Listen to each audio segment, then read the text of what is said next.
let's get started. Death. I don't know if there's gonna be death in 2 minutes. I don't think so. But I think you might like the storytelling in this. Literally, I played 2 chapters, and even though there are hints of romance, it's mostly like story. So let's go. Oh, and if it's too loud for you, let me know, because I turned down the sound, but it sounds really big or sound for you guys, but it sounds big loud for me. So I'm just gonna do a new game. Overture for a Pitiable Girl. Now, see, I don't have voices picked out for these characters yet, so I'm gonna be kind of working on that too. There's nothing lewd yet. What do you most desire? Or desire most? That was the first question she ever asked me. Father brings her home not long after Mother passes away. She's as beautiful as a gem, as elegant as any rose. Even 8 years on, I remember how overwhelmed I felt. He introduces her to me as my new mother, and despite my young age, I introduce myself with proper grace. She doesn't respond or say hello in return. Instead, she raises that one single question. What do you desire most? What do I desire? I want to be a wonderful lady. That is what my mother, may she rest in peace, always told me. What an insolent wish. How could someone who brings naught but suffering ever become a wonderful lady? The world will shun you in its hatred of your very existence. Do you understand why? You. What? Oh, it's so hot. I can't breathe. It's happening again. I'm going to die again. Uh-oh. Wait, is there death? No, I don't want to die. I don't want to die. I don't want to die.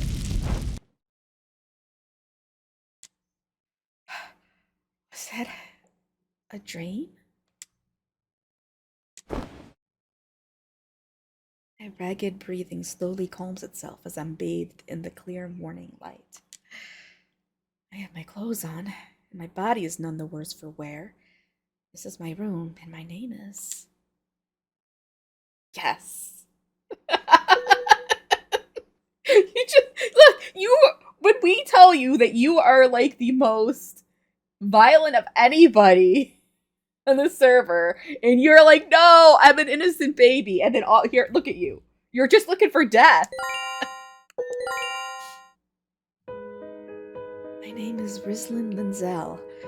This morning is not unlike any other, marred only by that nightmare. Oh, Rislin. I brought your food. Oh my, what happened here? You're pale as a sheet. Your night clothes are damp with sweat too. Is it a nightmare? You poor thing. But of course you'd be suffering. When did you last feel the sun directly on your skin? How many years has it been since Mother locked you to your room? It would do us all good if she would just forgive you. How cruel. Keeping you cooped up in an attic like this. As dusty as ever, I see. Are the maids truly coming up here to clean? And look at these floorboards. They've only gotten more splintered with time. You'd be gravely injured were you to fall on the floor here. The least Father could do was come to your aid. Though you share not a drop with Mother, his blood is still yours. Yes, dear sister? I'll need you to be a mite more eloquent if you want me to understand what you're saying. Oh my, you can't even speak properly, you poor thing. To think that other women your age have already made their societal debut and are courting men for marriage. Don't say lewd. Don't say lewd, BB10. Gabby.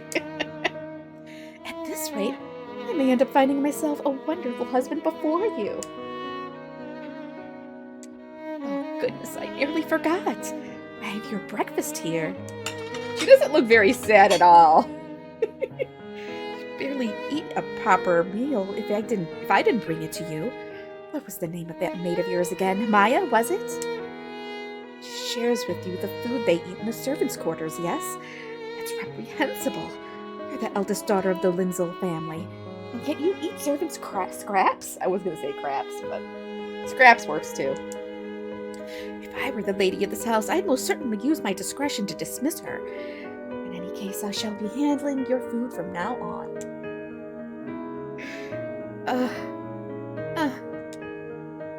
This is Orla, my stepsister. Born and raised in the light of the sun, she is loved by all. Her adorable countenance and cheerful voice light every room, bringing smiles to all she meets. In stark contrast, I'm an utter failure as her older sister. My hair is a tousled mess, and my skin dry and ashen. Parents shun me. Things are especially bad when I try to speak. The chances to talk to others all but robbed of me, my throat has turned to rust. I can't even thank Orla for bringing me food. The food is still steaming. How long has it been? I didn't realize how happy a warm meal could make a person. Come in. Why do they remain outside? Give me a moment, I'll go check. Well, speak of the devil. What have you come to serve my sister? Frogs yet again? It's time to prepare for your trip, Lady Orla. Oh, then I must hurry. I've promised to accompany Father to a boutique today. I shall be leaving, dear sister. Maya, don't you dare do anything to her. I'd never forgive it, even if it were on Mother's orders.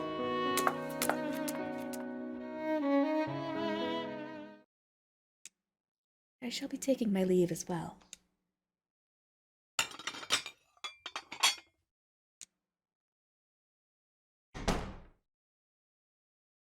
She took away the food Orla brought me. Alrighty, I'm already sad. BROs, broody romantic options. It's true though. I do like the broody ones. I mean, just look at Sylvain. Has anyone brought Lady Rizla? God, I can't talk today. Rizlin her food? No, I don't believe so. What disrespect. She's the eldest daughter of this household.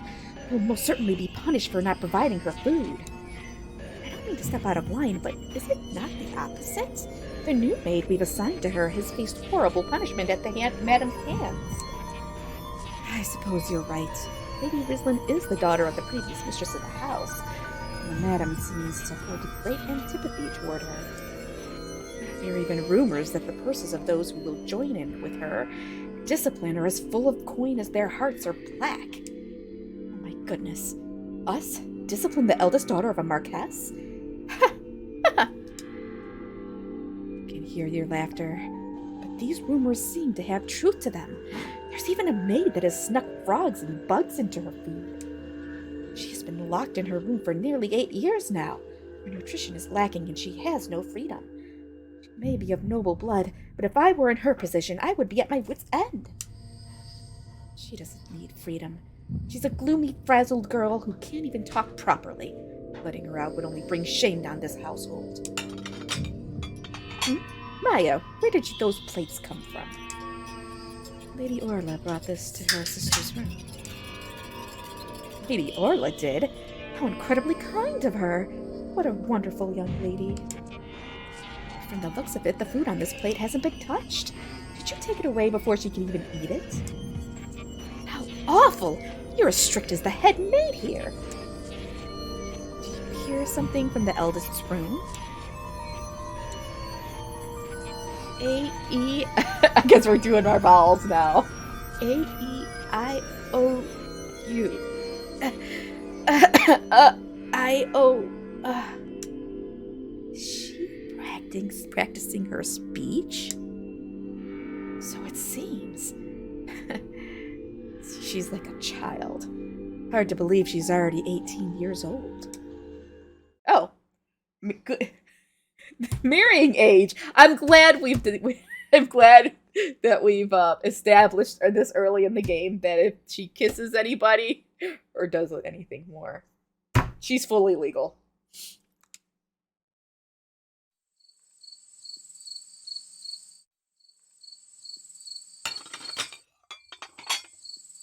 I'm given something else in the place of what Orla brought, as it's similar to what the servants eat. It's much simpler in comparison, and the chilled food speaks to how much time has passed. So excited to finally eat something warm today. The stuffed toy that had been sitting on my desk loses its balance and falls to the ground. I gently pick it up. Well, I would hope not. At least her character doesn't look like she's 15. It's a teddy bear that Father gave to me when I was still young. It was as big as me at the time, and even now I still need both hands to properly hold it. Oh, it's such a big bear! Thank you, Father. It's the least I could do after leaving you on your own. I've just been so busy. I'm sorry. Doing this right after your mother has passed. It's okay. Mother always said you always worked hard to be a wonderful Viscount. Brislin, you'll be a wonderful lady, just like your mother. Maybe a destitute Viscount, but I'll find a marriage that works. I promise to make you happy. My darling little daughter.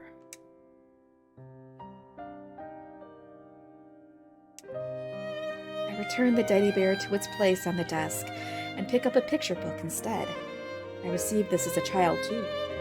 I've read it countless times, but it's the perfect subject for my recitation practice. Once upon a time, a scary witch lived in this land. The witch. The door opens with a violent crash. On the other side stands my father. Oh. My mouth forms the first syllable of father, and then I recoil from a slap to the cheek. Why must you pull this nonsense? Just what are you planning? I heard you pestered Orla about being let outside and being set free. You're a pathetic excuse for a daughter and can barely even speak. Do you want to bring shame to the Lindsell name? Enough of that unseemly voice. Father, please stop this. She's sick, Father. You mustn't raise your hand against someone so pitiable. Orla, you truly are an angel to come to the aid of someone like her. But I'm only disciplining her. Those who lack understanding must learn from pain. But... Brislin, you agree with me, don't you? Say something. Please, Father. Leave it at this for today. Mother will be home shortly. Is it already that time? Come along now, Orla. You only smell of mold if you remain here. Understood. Goodness, what a blight you are on the Marquisate. Is that Marquisate? Marquisate? I don't know. I don't know how to say these words. I must ensure you stay hidden away. The picture book had fallen to the floor, and now he steps on it. The pages crunch together, and the bright pictures get dirtier and dirtier. I enjoy torturous games. What? This is just the beginning. Father changed when he ascended from Viscount to Marquess. Using the incredible wealth the country provided him, he rebuilt our mansion and updated everything from the furnishings to our clothes.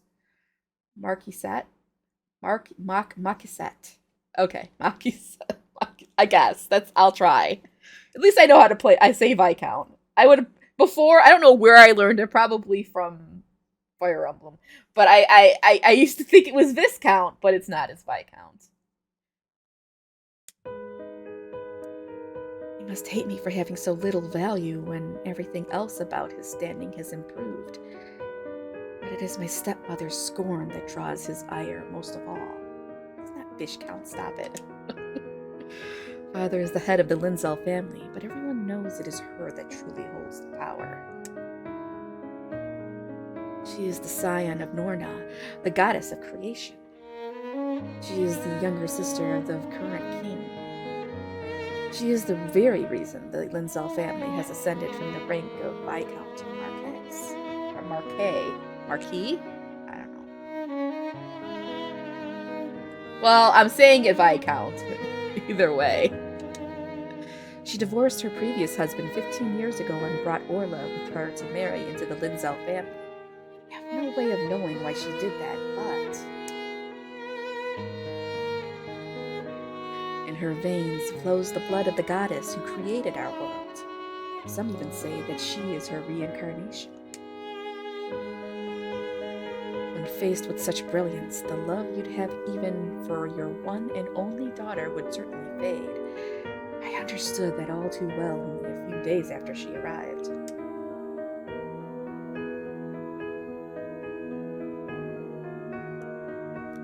The worst thing about how I live isn't the hunger or the lack of freedom. It's not even the violence I face in the name of discipline. It's my past, my memories. Those joyful days gone by do nothing but give me pain.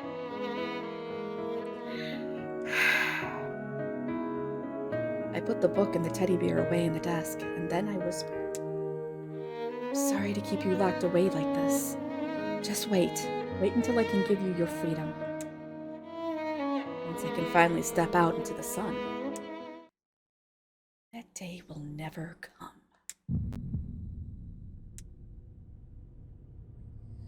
This shadow sometimes appears before me. It's probably an illusion, proof I'm falling apart. You suffer because you wish for freedom. You despair because you aim for something more. Accept your fate. This is where you belong. Only here can your existence be forgiven.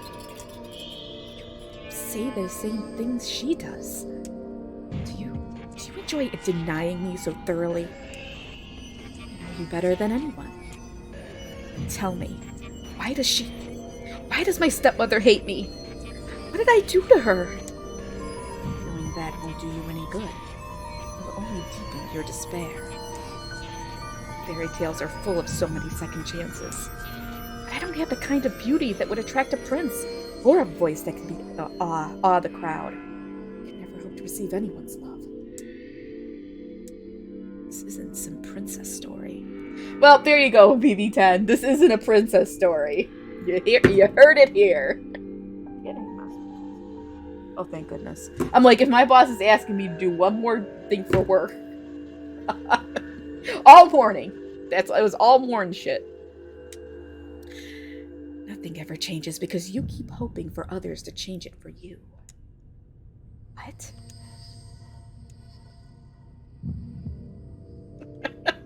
It's the beginning of the freaking game, okay? We're not even out of the prologue yet.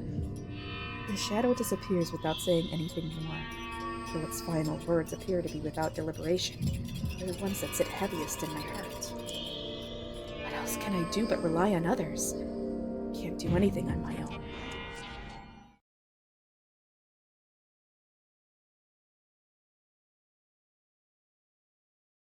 And so the day ends. And all of this contempt, scorn, and pity continues for days to come. Until one day, a certain individual visits the manor.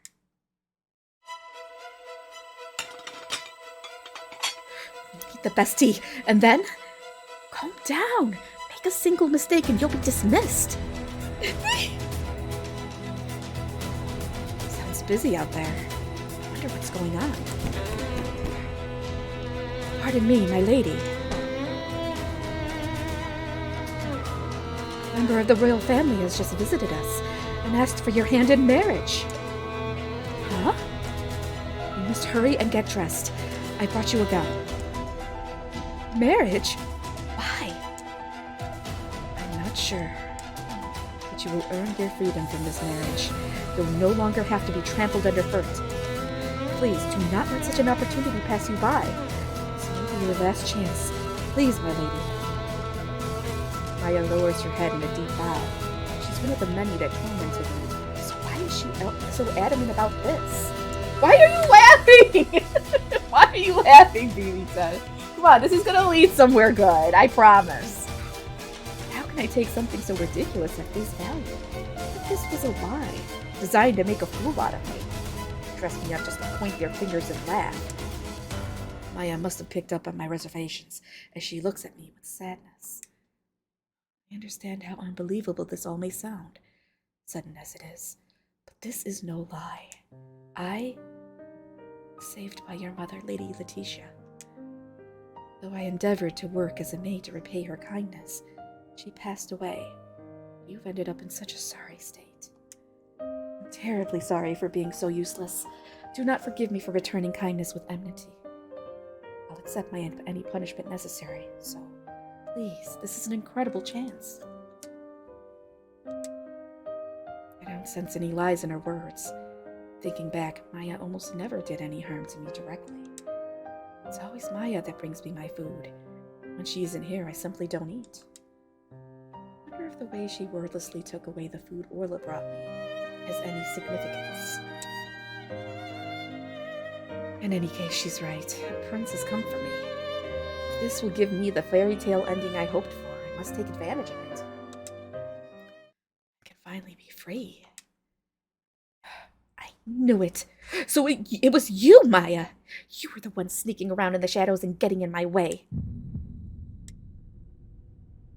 Oh, this is my dress. Lady Orla, I do apologize, but she has no dresses of her own. That does not mean you have permission to take one of mine. You're no different than a common thief. Orla, it's not Maya's fault. She did this for me. Please, don't be so hard on her. If someone from the royal family is here, I must look the part. Please, let me use your dress. How surprising! You can speak so well now, even if your voice still grates on the ears. Of course, use however many dresses you need. You're my darling sister after all. Orla, thank you. Still, you've outdone yourself. To think Prince Conrad would propose a marriage. As the eldest son of the royal line, he's talented with martial arts, sociable, and incredibly gorgeous. He's even in charge of the Gateway Tunnel project, the largest in the country's history. That country awards ascension to the throne to the prince with the most merit, and he's said to be the closest to achieving this goal. Just how did you manage to earn a proposal from him? Yeah, pretty much, Gabby. I didn't do anything. Lady Orla, may I ask you to continue this conversation later? She needs to get dressed. Oh my, I didn't mean to get in the way. Wait, I'll help. Goodness me, you haven't had a haircut in so long that your hair is nothing but split ends. Orla digs her fingers into my hair. Lady Orla, what are you doing? I'm helping make my dear sister more beautiful, of course. No! Stop it! She's barely affected, despite my attempts at resistance. I feel pathetic as I flail around at the mercy of her light arms. Oh! I've wanted to do this for so long. Your hair is so terribly beautiful after all. Just like mother's. And now we're finished. Oh, did I maybe cut it a bit too short? Red hair covers the floor. I don't need a mirror to know how shambly I look. Let's see here. What next? I could never hope to guess what was going through her mind as she takes the scissors into her own dress, shredding its delicate fabric to tatters. Orla, are you up here? Ah! What is this? What's going on here? Father! Tears appear in Orla's eyes and she clings to Father. She suddenly flew into a rage! She even brought scissors to her own hair! What? And your dress is in shambles too! Did she do this? It is all intense. Yes. You little... Please, my lord, stay your hand. She did nothing of the sort. What pray tell, is all this commotion about? The youngest sister of the current king, the jewel of high society. Her beauty has not waned in the 20 years people have praised her, and all are robbed of speech when faced with her sharp gaze. But it's fear of the woman herself, not awe of her beauty, that robs my voice now.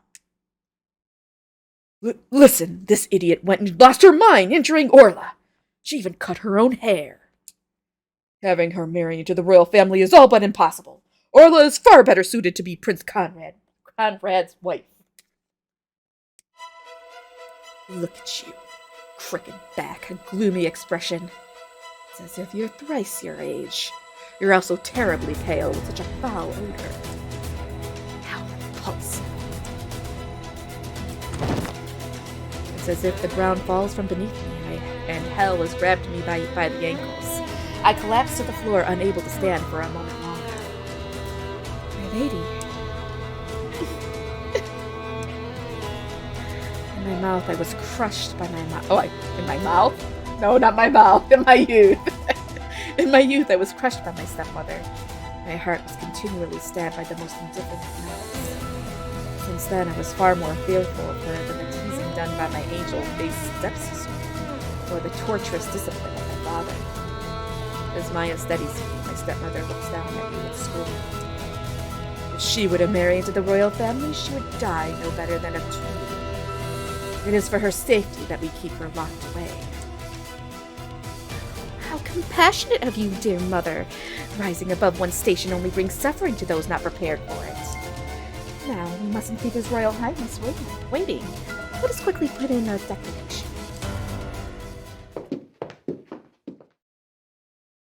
You imbecile. Your eccentric behavior could have Evelina believe that the blood of the Lindsell family is impure. Do not shame me more than you already have. Lord Lindsell.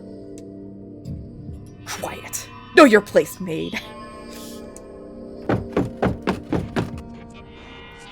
Father's hand claws around Manaya's arms, and he drags her out of my room. I hear the sound of a key against the lock. I won't be able to step out of here ever again. My hair lies in heaps on the ground, and my heart has been stung to pieces. An indescribable anger bubbles up within. Kindness my sister showed me was all an act. She belittles and hates me, just like everyone else here. And I knew that. Looking back, I just chose to ignore it. Because it hurt to think about. And then there's Father. He chose to trust Orla and refused to even ask for my side of the story.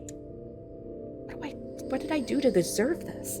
I was always so obedient. So why do I have to suffer?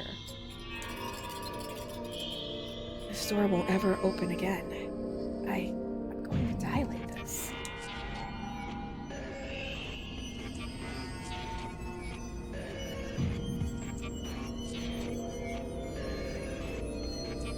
Good. That's how things should be. Aiming for what you can't reach only leads to pain. Cast away your dreams and you won't fall into despair. You should be so lucky to end it here.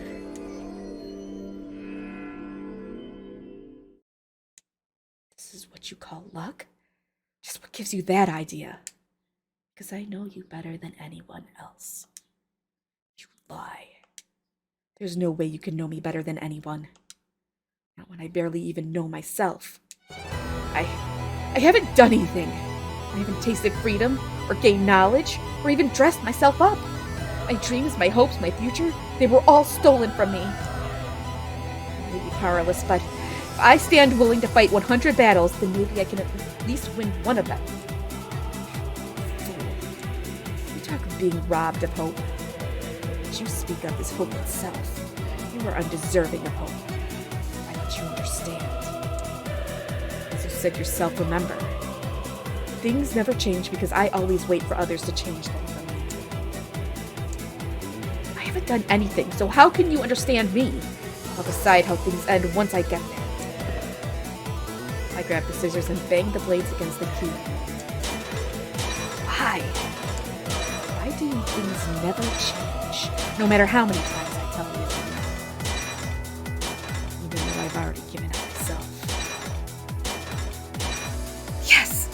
broke. At some point, the shadow disappeared. I hear hints of a whisper toward the end. The sound of the lock breaking loose that never reached my ears. I have to hurry.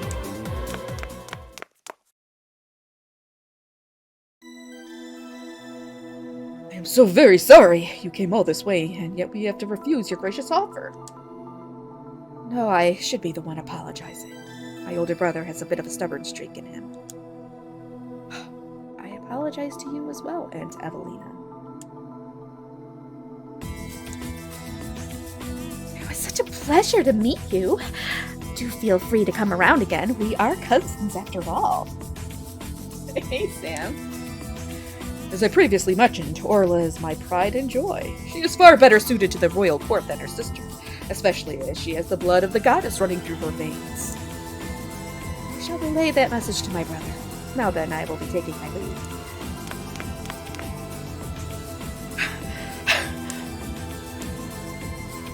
You! Servants, grab her immediately! Oops. Ah! I regret you had to see that, Your Royal Highness. That girl is a servant. Yes, she is very sickly, so we've been looking after her. Are you Lady Rislin? Huh? It's me, Lucian Nushburn. When we were younger, we played together in the castle. Nushburn is the name of the royal family. And I remember the name Lucian. He's the third son, I think. When my mother was still alive, I acted as the third prince's playmate for a short time. I remember how fun those days were. It was one of the memories I had forgotten in the face of my current suffering. His near golden blonde hair and flawless skin create such a picture of beauty. He has the blood of goddess Norna in him, too, just like my stepmother. Disappeared so suddenly that I grew worried for your health. I heard your chronic illness had flared up. I certainly don't have a chronic illness.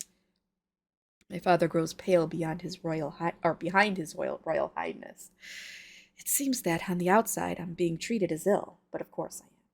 That he's confining his own daughter wouldn't make for good optics. So happy to see you well, but what has happened to your hair, and your cheek looks swollen? Lord Lindsell, what is the meaning of this? No, you see, she is not who you think she is. She's not? Are you insinuating that I would mistake the countenance of my precious childhood friend? No, well, you see, she suffered from a grave mental illness. Conversation is far too difficult for her now, and as you can see, the state of her hair is something she did to herself. She cut her own hair? Isn't that right, Rislin? What a handful you are. I deeply regret you had to witness something so shameful, sir. Now, would someone take this child back to her room? That's wrong. My sister cut my hair.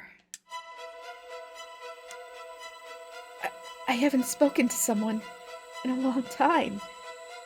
It's hard to speak, but I am healthy. I am not sick. Please help me. I want to be free. Rislin, you wretch!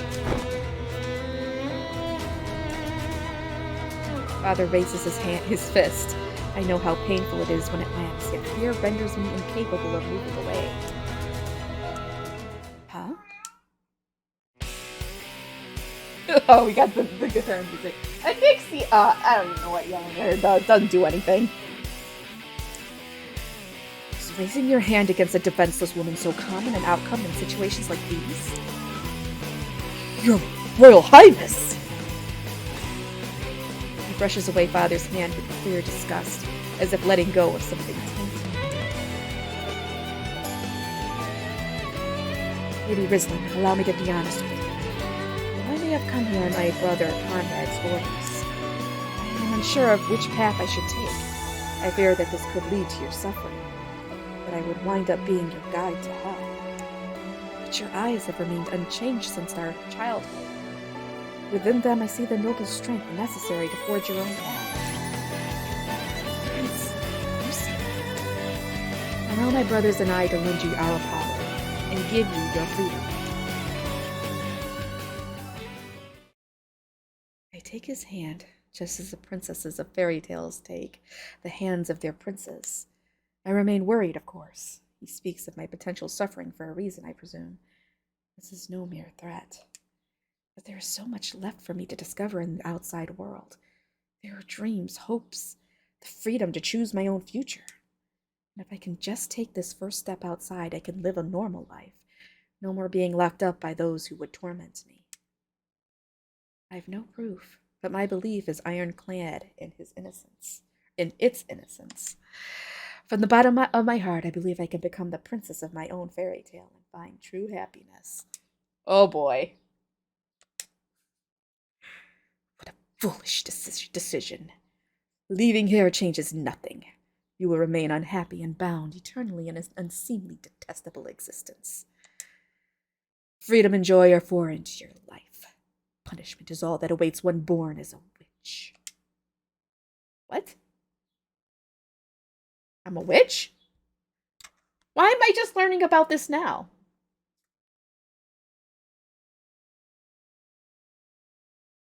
A cruel fate's single ray of light.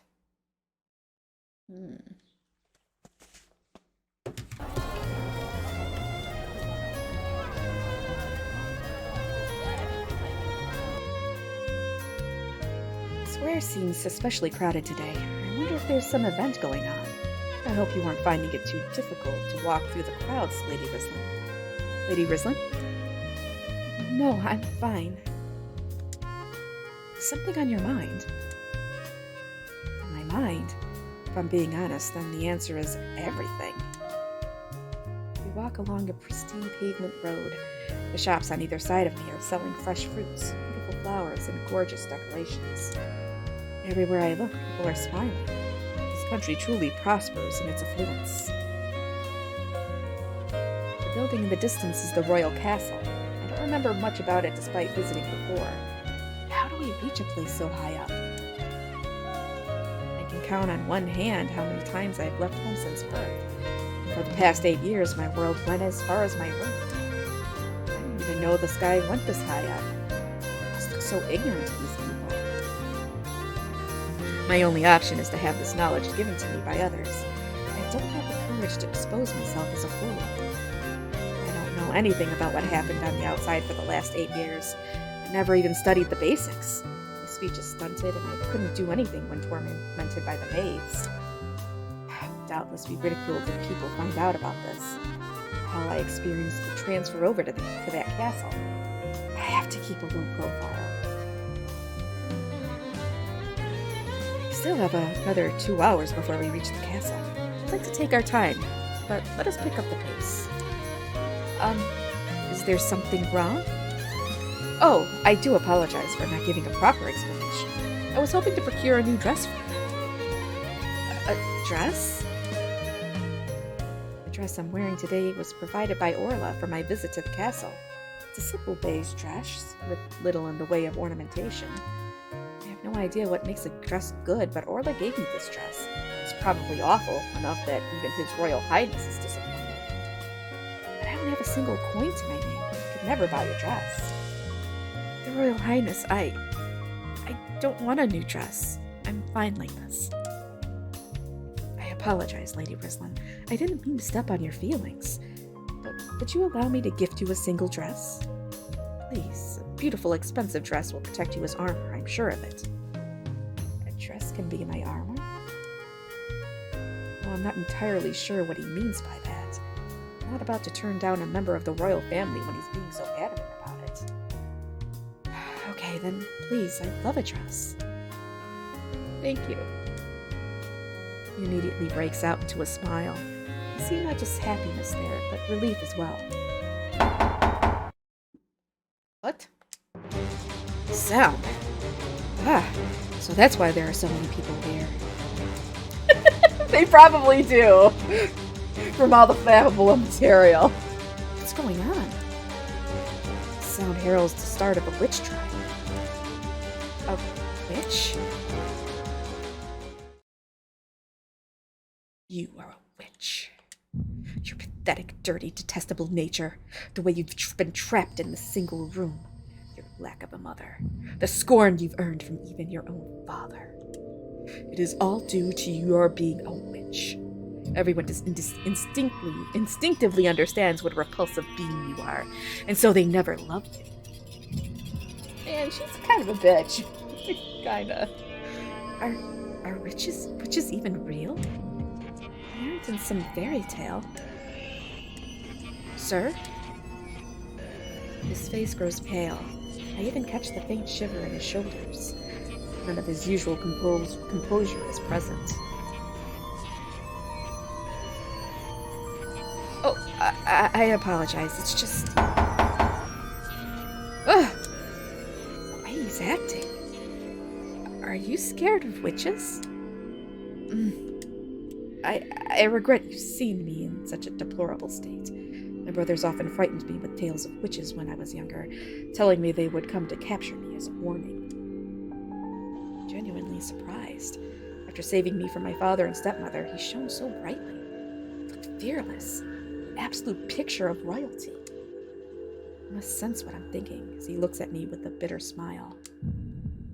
I only came out so strong against your father out of momentum. So angry I couldn't control my actions. In reality, I'm much more. No, pay it no mind. I'm sorry, I've only made you anxious by talking about these things. You've inherited the blood of the goddess, right? I don't think you need to fear witches, sir. Yes, I suppose you're right. Thank you. Witches do indeed exist. They deceive people, leading them down the path of evil. They are those entirely undeserving of our hatred. Even just the other day, a murder occurred due to a witch's machinations. But you've nothing to worry about. Our country's inquisitors will surely catch and punish them. Oh, look over there.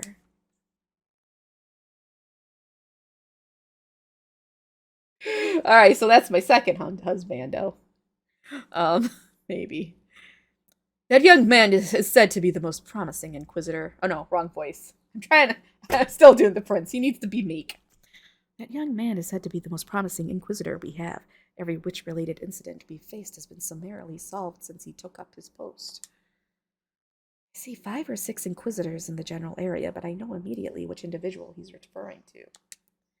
His slender physique and almond eyes don't intrinsically give off a feeling of power, but something about him inspires obedience. He's no ordinary individual, that's for sure. Help me! I'm no witch, I swear! The trial seems to be for him this time. Wait, he's a man? But he's being called a witch? Yes, witches have been known to assume the form of men. It's said that assuming gender in a witch affair will only invite mistakes during the initial investigation. Gender means nothing. Why do so many stories feature a woman as the witch? It's my stomach turning. Let go of me, damn it! Ah! The suspect manages to get free of the Inquisitor. He kicks a number of the other Inquisitors around him, and spectators around him begin to scream. Get behind me, Lady Rislin. The man's bloodshot eyes stare straight at us, having deciding us as his next target and runs.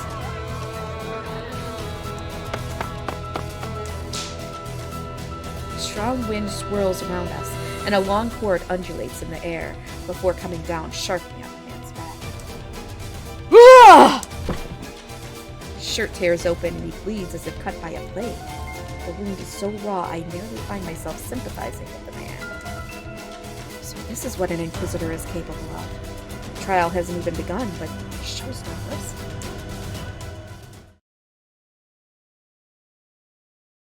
I'm sorry you had to experience something so frightening. Let us be off, Lady Rislin. What are you talking about, no husbandos? This entire game is full of husbandos. We make our way out of the crowd and toward a boutique. I'm surrounded by so many beautiful dresses I feel like may faint. But I manage to keep it together and pick one of them to wear. One of His Royal Highness's female attendants helps me to get dressed. And then we finally head for the castle.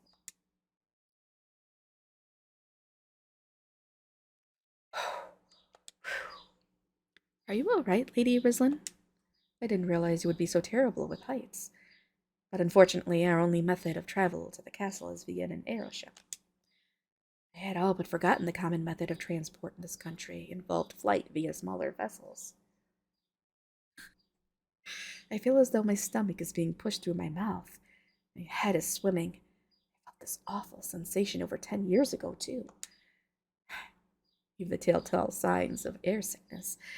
I hear the symptoms are worse than the less you travel on airships. I see. I'd hoped to carry myself more properly, but all I've done is embarrass myself. Still, maybe I don't have to pretend in front of him.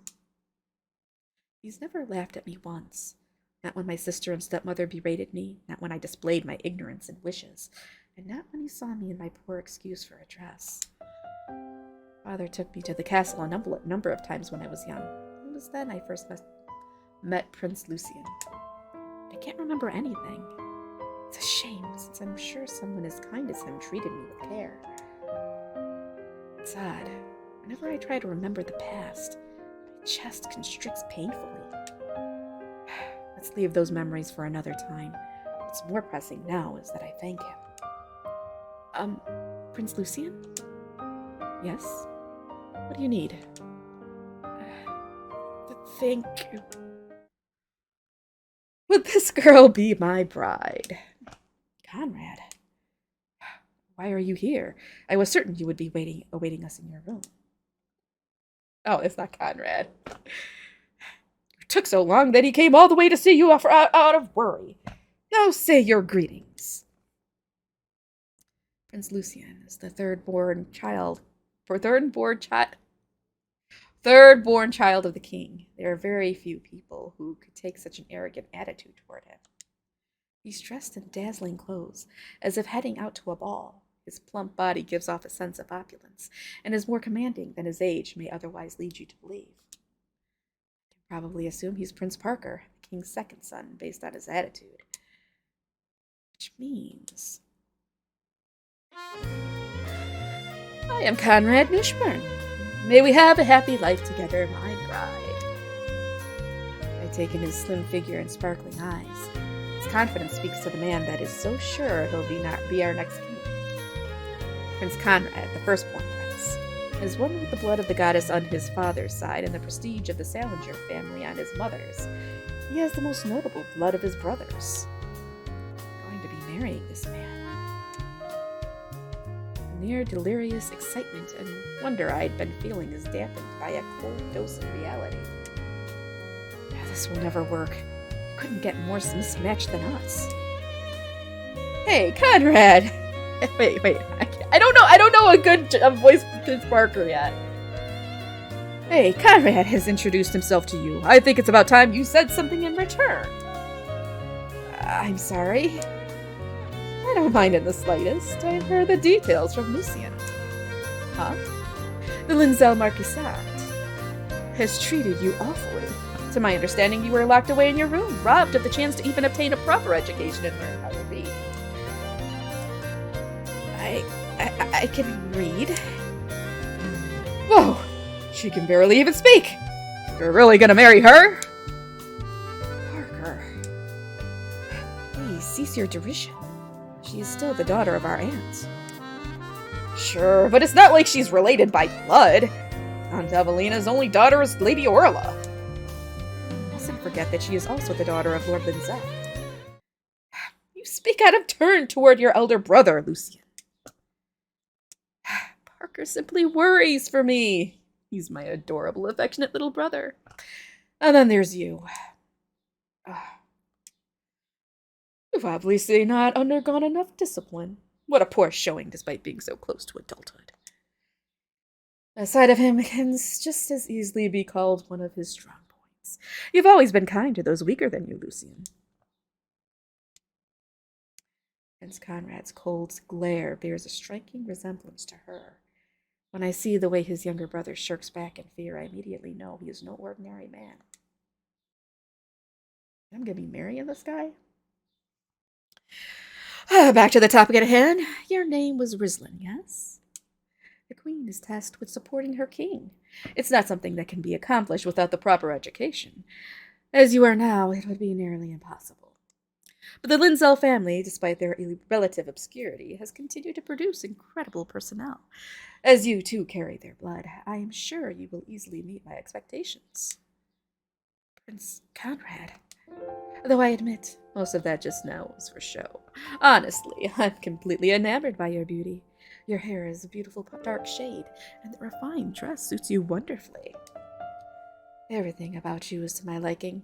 Will you believe in the love that has taken root in my heart and join me? This hair isn't my own. It's a wig. This dress, too, was something Prince Lucian provided for me. That doesn't bother me in the slightest. What I see is what lies inside of you. I will one day become king. As a result, I will often be strict. I only want you to remember that I do what I do for our country. See, his rigid demeanor comes from his resolve to take up the crown. His refusal to be soft on his own brother comes from a similar source. And he, of all people, has seen promise in me. The man who will one day rule over the whole country sees strength in me. Let's keep your lack of formal education until now a secret. Within these walls, that truth will only be disadvantageous for you. In exchange, I want to see quick and steady progress. Become the kind of woman that can confidently declare she will be the next queen. I'll do my best. I'll work hard and do everything I can to meet your expectations of me. I can't wait to see the results. I don't... Look, this is gonna end badly. None of this makes sense. I spend day after day at a desk, since my studies are picking up from when I was only 7.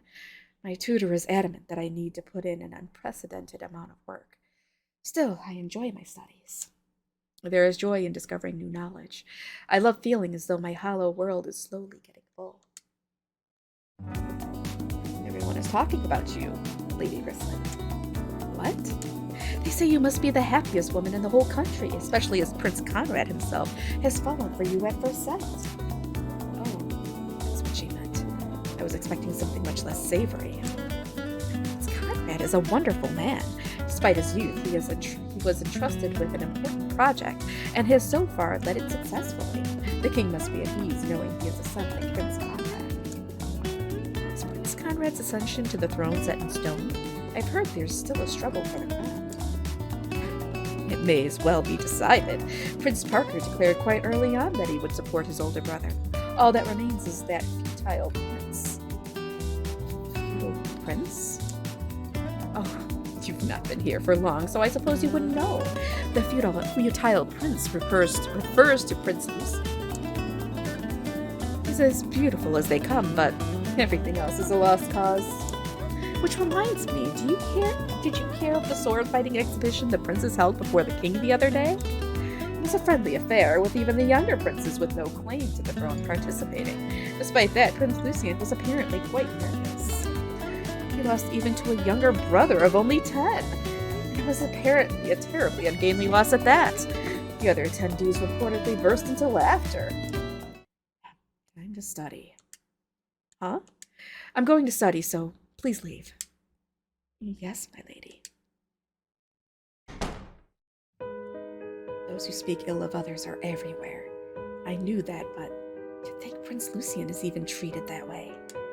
What's so bad about losing to a young sibling? It's far better than injuring him, that's for sure. Well, at least it makes sense. Hello, Rislin. Prince Conrad. Your tutor came to me with high praise. He said you have incredible retention, and that your progress seemed far quicker than he imagined. Thank you, sir. This, too, is thanks to your efforts. I need to prepare a reward for you. Something the matter, sir?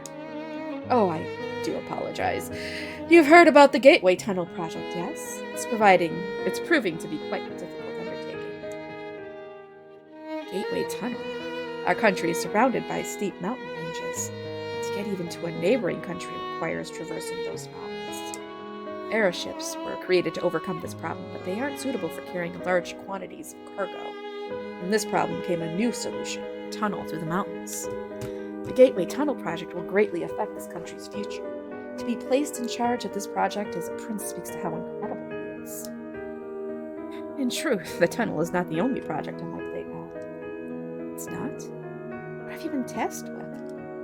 The creation of a new aeroship. We've heard tell of the Empire devoting resources into building their own, and we can't afford to lag behind. As always, love for country drives him. Wonderful. But this is too cruel. Do they really expect you to handle this all by yourself? Honestly, I agree with you. It's too much for one person, so I intend to ask my brothers for help. Well, I expect Lucien's involvement will be in name only. What? Please don't think badly of me. He's shy, a bit slow on the uptake. I imagine he takes after his commoner mother. Oh, you didn't know? He's a child conceived of my father's philandering. It's no wonder he doesn't measure up. But even if our mothers may be different, he is still my adorable younger brother. I want to put an achievement to his name. Ugh, my throat is so terribly dry. Allow me to prepare some tea that can help with your exhaustion. Please, take this time to rest. Thank you, Risley. He looks as tired as he sounds. Day in and day out, he works only for the people, all while I sit facing my desk. Life in the castle is peaceful.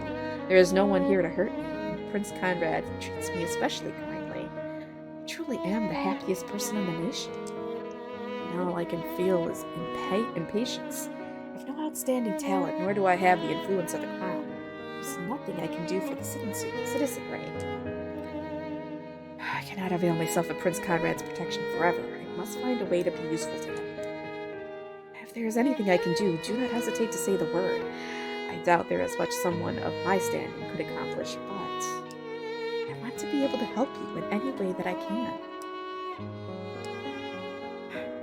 Though your stammering made it difficult to understand you at first, your speech has improved. You even carry yourself like a noble young lady now. Such a stark change in just 3 months. You gotta keep watching me, Ty. You gotta build up to it.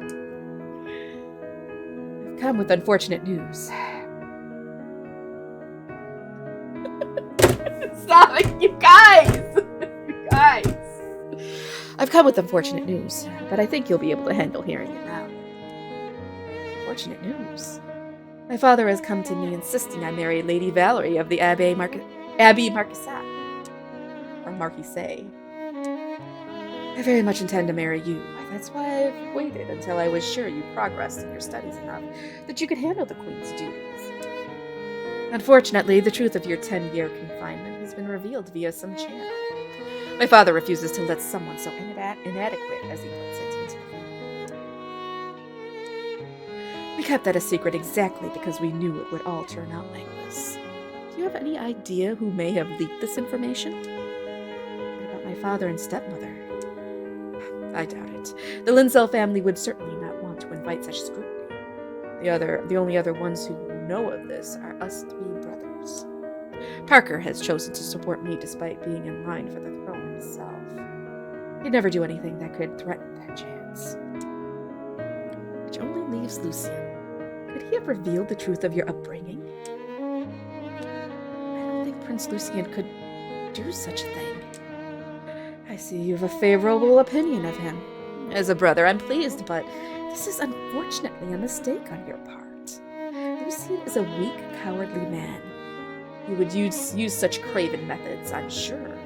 All who work in this castle are aware of this. But Prince Lucien treated me with such kindness. He may be delicate, but I would never call him cowardly. Rislin, who, pray tell, is your fiancé here?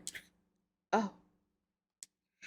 I'm sorry, I truly don't mean to doubt you, but it's just... I had hoped not to discuss this, given how it'll likely hurt to hear, but... Do you understand why I chose you for my fiancé, despite us not having ever met? I don't. No, I've always wondered about that. It's because Lucien suggested I do so. I'm going to be very frank in my word choice here, but he came to his older brother with the suggestion that he marry a woman who was holed up for 10 years without any proper education. I gather you understand what that means. There's only one reasonable answer. He wanted to drag me down. But I took a liking to you. You're admirable, with an incredible work ethic. I'm even thankful to Lucian now. I want to marry you. I refuse to lose to his cowardice. But then how? All we need to do is prove that you would make a more suitable wife than Lady Valerie. Unfortunately, I'm not the best when it comes to plans like these. I can't come up with a specific plan of action. Someone. Call Parker here at once. I'm sure he could give us a plan. Uh-oh. What is this dirty duo coming up with? A way to win against Lady Valerie it is. Quite the problem you found yourself in. Prince Parker, I honestly doubt he could come up with a good idea. He doesn't exactly think highly of me either. Lady Valerie is praised for her beauty in many social circles. There are no standout problems with her family either. It's no wonder Father insisted you marry her. Parker. I know. If we can't compete in looks or lineage, then talents remain our only option. A good idea. We've no stage set to display those abilities on. It's not as though we could have them take a test as if they were students. Right, you are. Which is why you should put her in charge of one of the projects you're currently dealing with. Father has left a portion of the kingdom's financial affairs to you. She can handle those with grace. Not only will she have demonstrated her prowess, but also take the lead in practical experience. You want me to handle national affairs or finances? A genius idea! I knew I could count on you, Parker. You always have incredible ideas in situations like these. Wait a moment, this is a reckless idea. I'm still in the middle of my studies, and even if I'd finished, I'm only 17. Still too young for such an important responsibility. Don't say that, Rislin. Hold on a second. Didn't they say she was 18? I'm pretty sure they said she was 18. Don't say that, Rislin. This is you we're talking about. I know you can handle it. No, I can't. What plan is this, Prince Parker? I'm well aware you have not acknowledged my place here. So why do you suggest something so reckless? I admit I berated you when we first met, but I've heard from all manner of people about how hard you've worked. And more than all of that, my brother here believes in you from the bottom of his heart. So how could I not give you the same courtesy? My first impressions of Prince Parker were so abysmal that I could never handle being around him. Maybe he isn't so bad after all. He only spoke as he did out of a desire to see his older brother happy. It's only natural that he didn't think fondly of me at first. If anything, Prince Lucian is the odd one for so easily accepting someone as outwardly shabby as I was. And... oh, this is Parker. And Lucian previously failed at this endeavor. If you can manage to do this better than even the third-born prince, you'll be able to provide Conrad with incredible support. Me? I can support Prince Conrad? It would also be an incredible chance to get back at Lucian for revealing the truth of your upbringing. So Lucian really was the culprit. He's always been like this. He's so trustworthy on the surface, but underneath that his hands are dirtier than anyone's. Anyone's, including your own? Will you do this for me, Rislin? I'll check everything over once you're finished, so don't hurry. I won't let you fail. Prince Conrad, but Can I really handle the taxes of the people? Surely there's another way. I'll do anything except this. I'm sorry, but this is our only choice. If you're truly uncomfortable with it, I can't force you. No, then why not let Lady Valerie handle it? Though different from our intended goal, this is something you can use to support your rise to the throne. You work far too much, Conrad.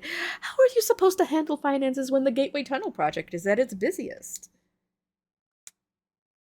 Lady Conrad garners acceptance as a potential wife. Your presence here won't be necessary. You'll be returned to the Lindsell estate. The annulment of an engagement to the royal family will be a fatal hit to the Lindsell family. You'll likely suffer far more than you had previously. Oh. Here, I have clothes and food and the chance to study. finally able to feel like an actual person.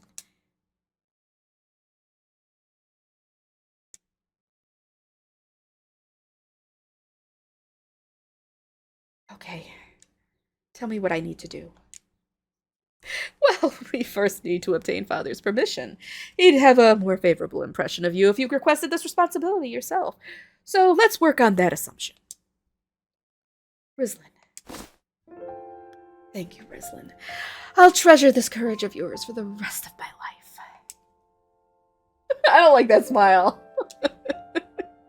This is the first time he's ever embraced me. His arms hold me with such strength as I relish in the first warmth of human contact I've experienced in some time. Terrified, Prince Conrad is so happy. That's all I need to know I've done the right thing. And besides, didn't I want to prove myself useful? And finally do something for this nation, for him. Just do all in my power to make this a success. What? That was not lewd. Stop it.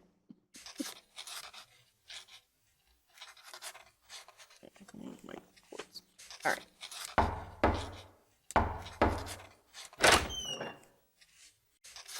Pardon the intrusion, my lady. I brought coffee.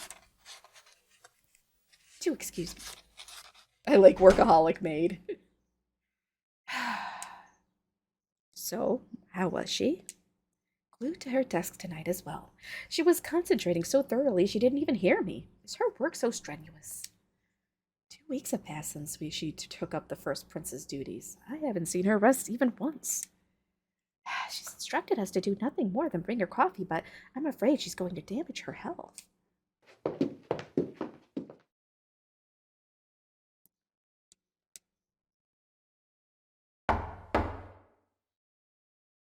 Lady Rislin, it's Lucian. I do apologize for coming so late at night, but do you have the time to talk?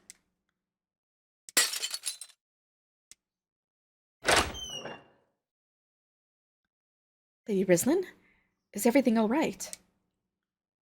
Prince Lucian! It's nothing. I simply dropped my cup. Are you hurt? No, I'm fine. Goodness. It's dangerous to leave this as is, so I'll clean up the pieces. I can't make your Royal Highness do such a thing. I'll call for someone to take care of it. No, I'd rather not have anyone know that I'm here. You're to call a maid. Can you wait until I'm gone? He snuck around to come see me.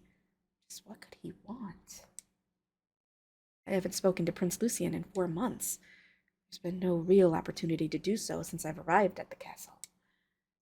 Deeply indebted to him for bringing me here, but I've heard a discouraging amount of vile criticism about him in these last 4 months. Though beautiful and the subject of much of the king's affections, he fails every duty assigned to him. He's too timid to see things through and always looks glum. His backers have also slowly pulled their support. People say that in his panic he plans a number of schemes behind the scenes to fell his brothers, all while acting with respect and service. I've heard setting me up with Prince Conrad was one such plan. A wife that is all standing and no substance could affect his chances at ascending to the throne. Nothing good will come out of accepting these rumors at face value, but I'm sorry to call on you at such a late hour, but there's something I absolutely must confirm with you. Is it true that you are currently handling a portion of the kingdom's finances? Yes.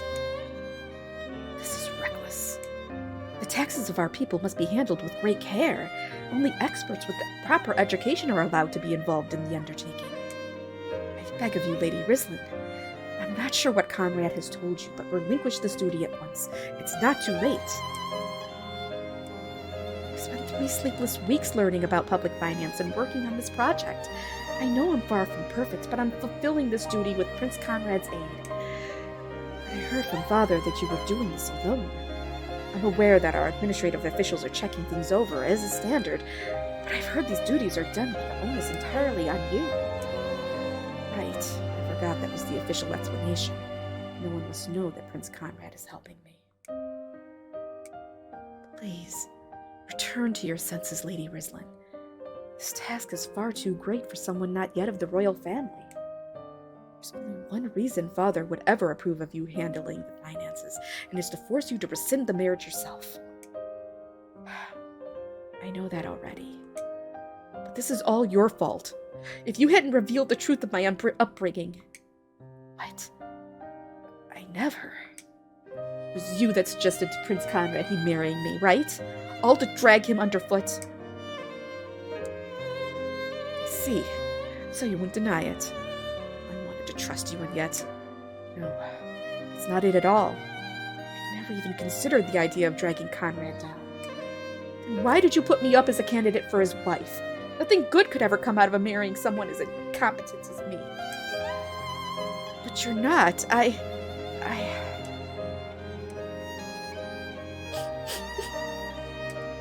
Is he crying? No, come on. No, he can't be crying. His royal childness. His royal highness breaks down into tears. He looks no different from a child. I'm sorry, I'm taken completely aback. I stand there frozen for some time, but that surprise very slowly turns into a broiling anger. I must work myself to the bone if I'm to even measure up to the most meager of standards. But I don't cry easily like he does. Maybe Prince Conrad was right after all. Are you finished? I still work left to do, so could you please leave? Of course. Damn! Okay, I almost feel bad for the guy. Prince Lucien lowers himself into a deep bow and quietly leaves the room.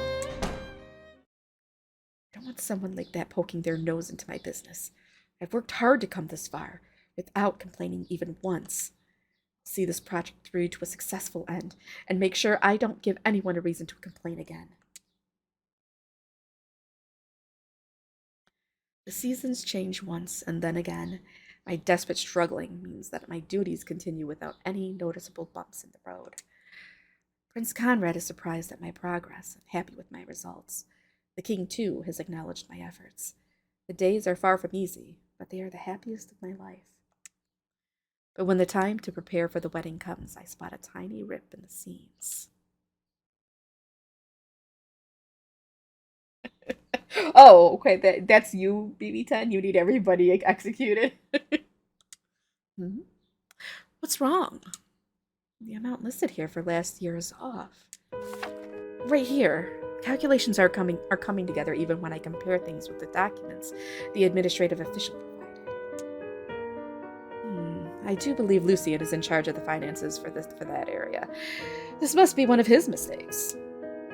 So, Prince Lucien miscalculated? Why do you have my last year's ledger? I don't recall giving it to you.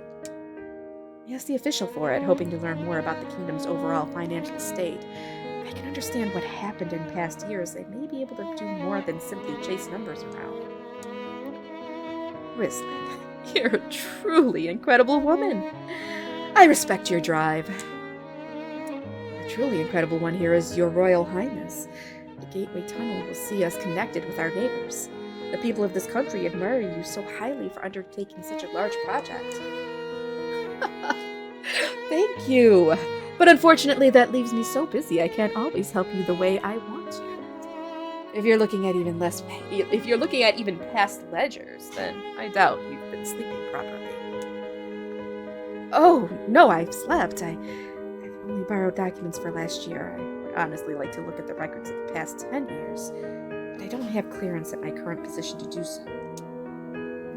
I see. As your fiancé, I don't want to push you, but I also wouldn't want to go against your wishes. I have copies of those ledgers, so I'll bring them to you later.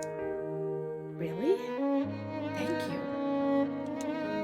You seem happier to receive ledgers than even jewels or dresses. You truly are a strange one. But don't forget about our wedding preparations. I hope to see you beautifully dressed up. Which reminds me, I received a dress catalog. Hey, could someone bring that from my room? Oh, I'm sorry, but the maid assigned to my room retired, so there are times where I'm the only one here. What? You can't leave the next queen of this country alone. I'll arrange for someone to be assigned here. Oh, thank you, sir.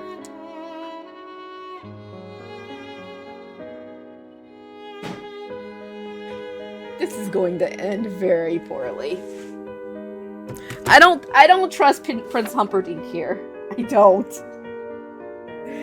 The ledgers Prince Conrad gave me don't seem to have any mistakes. Come in. Please excuse me for calling on you so late into the evening. Ooh. Who's this white-haired fox? Or silver-haired fox, that's how you say it. A tall man of large build appears at the door. He treats me to a curiously sharp gaze. I only pick up on him being an administrative official by his uniform. If anything, he looks like the kind of man suited for armor. Lady Lindsell, I have brought the copies of the kingdom's last decade of ledgers that you requested. What? But I was told I was unable to borrow those. Indeed, but His Royal Highness Prince Lucian has made it so all your requests would be met. Prince Lucian has? Take them back. Excuse me? I don't need his charity. Unfortunately, I cannot simply do that. Doing so would be tantamount to disobeying His Royal Highness's orders. Those are the official's final words. He leaves the ledgers on the table and silently leaves. I don't want Prince Lucian's help, but I suppose I can't blame the official for leaving these here either. I knew it. The numbers have been fiddled with. Prince Conrad should have exact copies of the ledgers held in the administrative offices, yet there are differences everywhere. This is proof money is being used for bribery somewhere. What? Mind blown. He claimed this was a mistake on Prince Lucian's part, but a miscalculation of 10 billion gold is impossible. Someone is funneling this money somewhere. That's a lot of gold, 10 billion. The scale warrants capital punishment. Is Prince Lucian truly the culprit? I doubt it. This is beyond his influence. And would such egregious numbers really go beyond Prince Conrad's notice? It's also unnatural. Searing pain rips through my stomach. I close my eyes, waiting for the pain to abate. What should I do? It's just a little bit of walking around money, actually. Well, here I am, even though I still don't have any answer. I hope I can at least talk with a younger official that gave me these records. But I have to be careful. Whoever the mastermind is, it's impossible to move this much money alone. There are likely officials involved. If I start this discussion with the wrong person... What are you doing all the way over here, Rislin? This is the administrative office. Did you need something from here? I came to return last year's ledgers. I don't need them anymore. Sir? Yes? I have to tell him. I can't handle something so grave alone. He hasn't noticed what happened. As his retainer, I must report to him. Are you hiding something from me, Rislin? You're as white as a sheet. Let your emotions show on your face to a surprising degree. Come, let us talk. Your Royal Highness? My lady. I don't know who this is. Oh, it's Maya. Maya? Oh my. Your amnesia. Your anemia is flaring up, I see. It's because you insist on carrying something so heavy.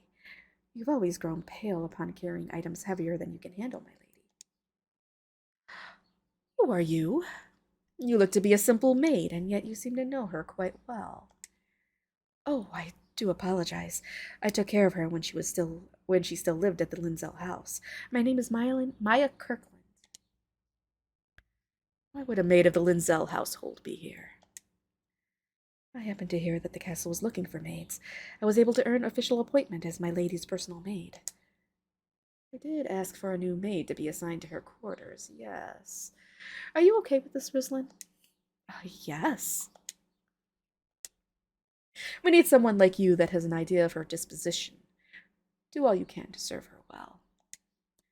Understood, sir. And I see you know what kind of behavior is expected toward royalty. I believe I can safely leave her in your hands.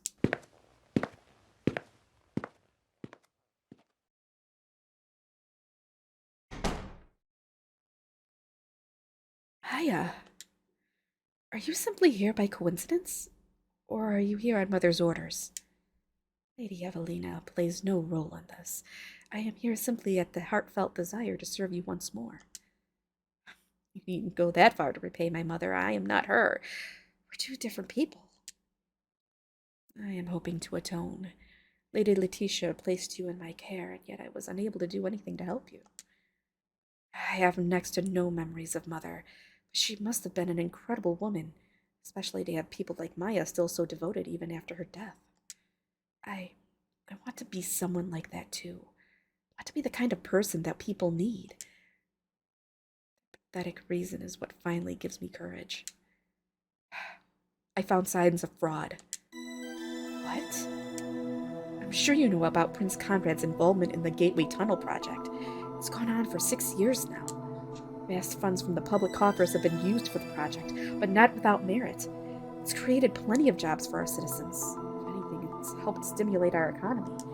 But a portion of those actually working on the tunnel are slaves. Slaves?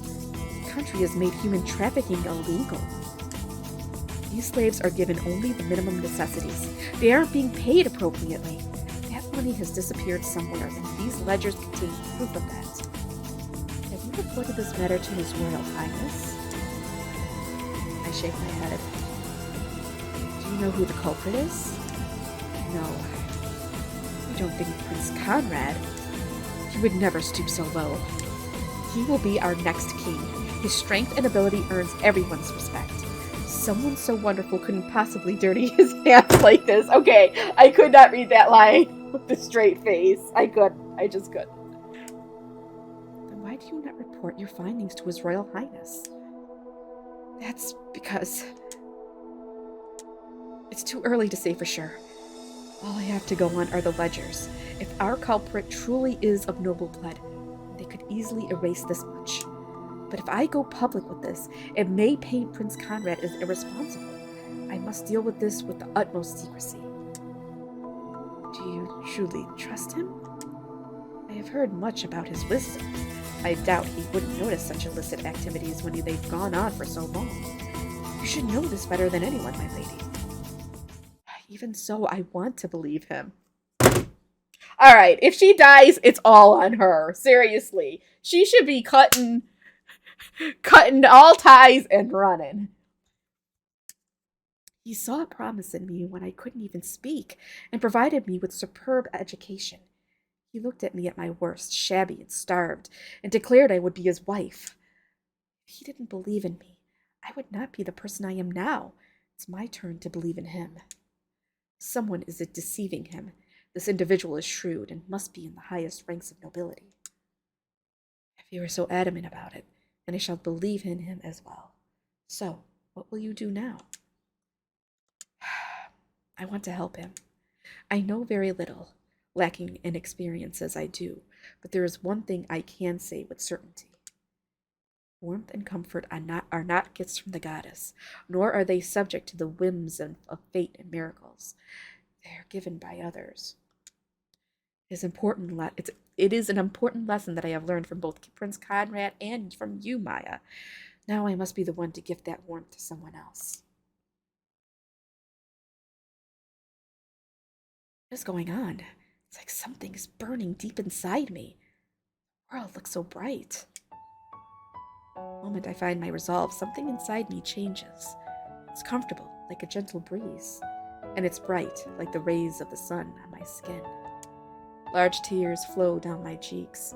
The smoldering glob that sat inside me ever since I noticed the problem with the ledgers, no, ever since I was first locked away in my room, dissolves into my tears. I only ever thought about myself. How do I get free? How do I feel human? How do I make sure I'm not a laughingstock? I was the focus of my own life, but it's so strange. I finally feel like I'm living now, that I'm working for someone else. Now that we've made our decision, where shall we start? I want to head to the site of the Gateway Tunnel project. If I can obtain proof that they're using slaves, it will be more difficult to explain the inconsistencies away. I had initially thought to leave this to the administration, but it would be weirder if they didn't notice anything already after this long. Someone on the inside is under the perpetrator's thumb. This is our best option if we want to bring everything to light. No, it's our only option. There's a lot we must do. First, we need to find someone within the administration we can trust. After that, we need to consider how exactly we'll make for the construction site. It's too dangerous for you to go. Allow me to go in your stead.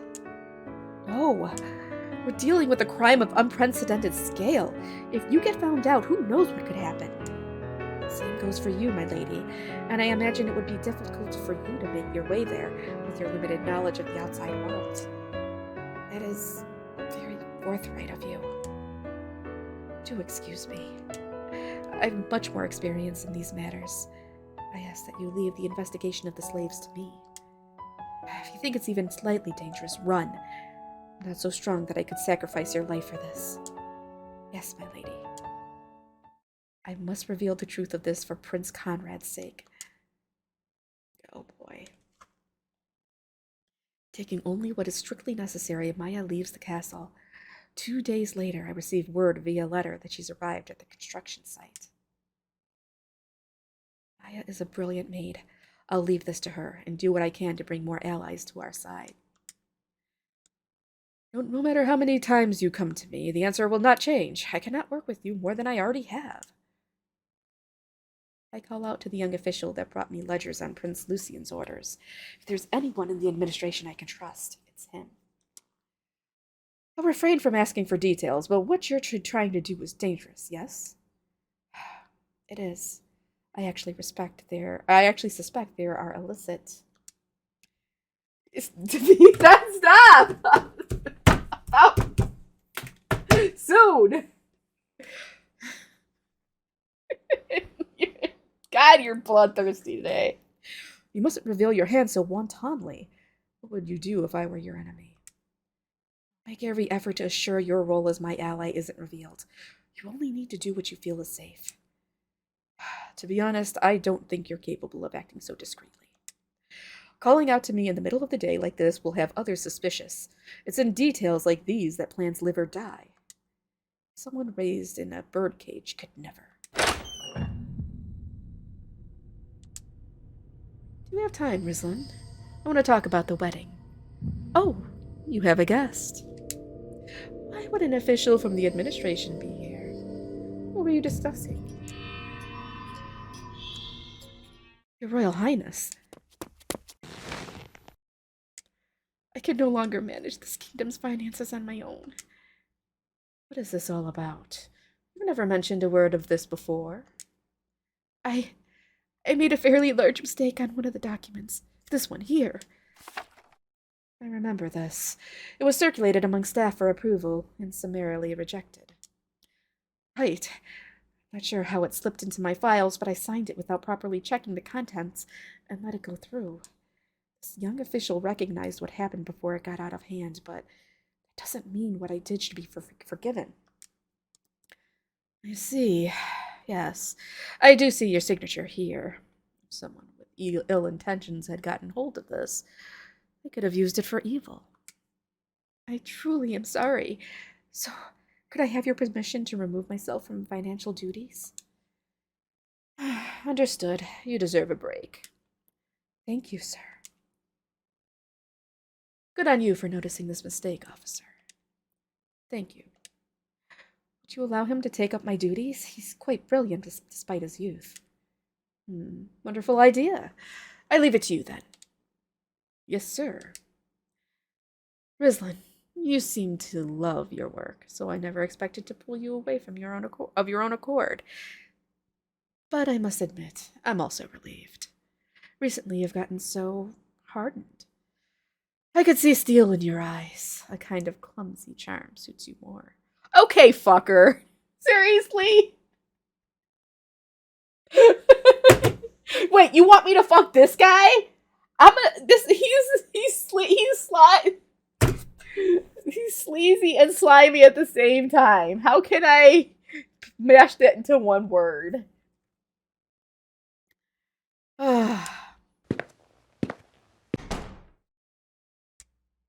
wonder if I managed to fool him.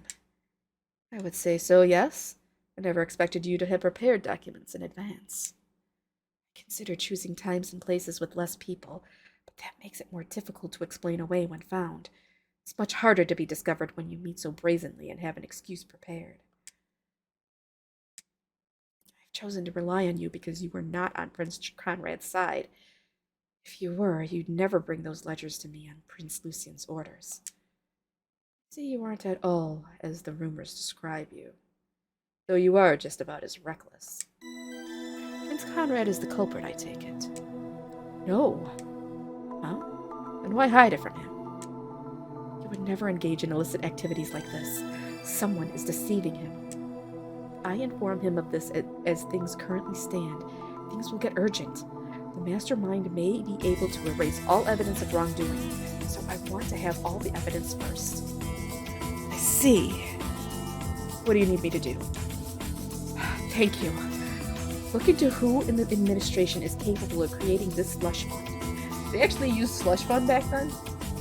If we can pin down who our enemy is, it will be easier to plan around them. Understood. Thank you so much. It's reassuring to have you in my corner. Will you tell me your name?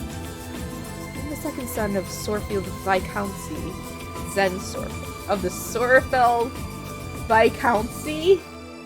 I guess. Zen Sorfield. I look forward to working with you, Zen. Whatever happens, I swear to protect you and your family from harm. I appreciate your consideration. Also, don't go speaking of this to anyone, especially not to Prince Lucian. He's Prince Conrad's political opponent, after all. He may use this to tip His Royal Highness up.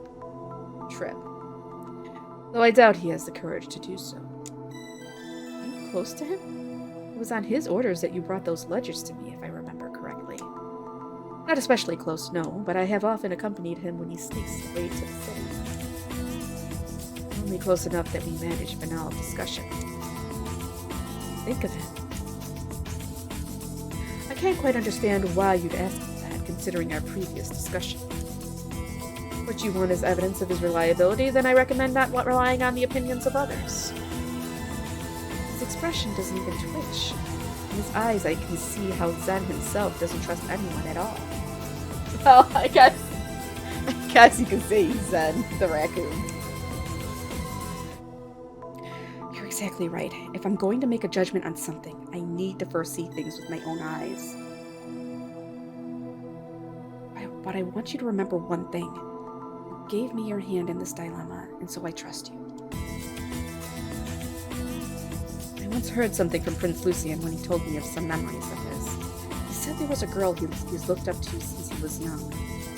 Though he was cowardly and couldn't do much more than obey his brothers, he said he would summon up what little courage he had if it was for her sake.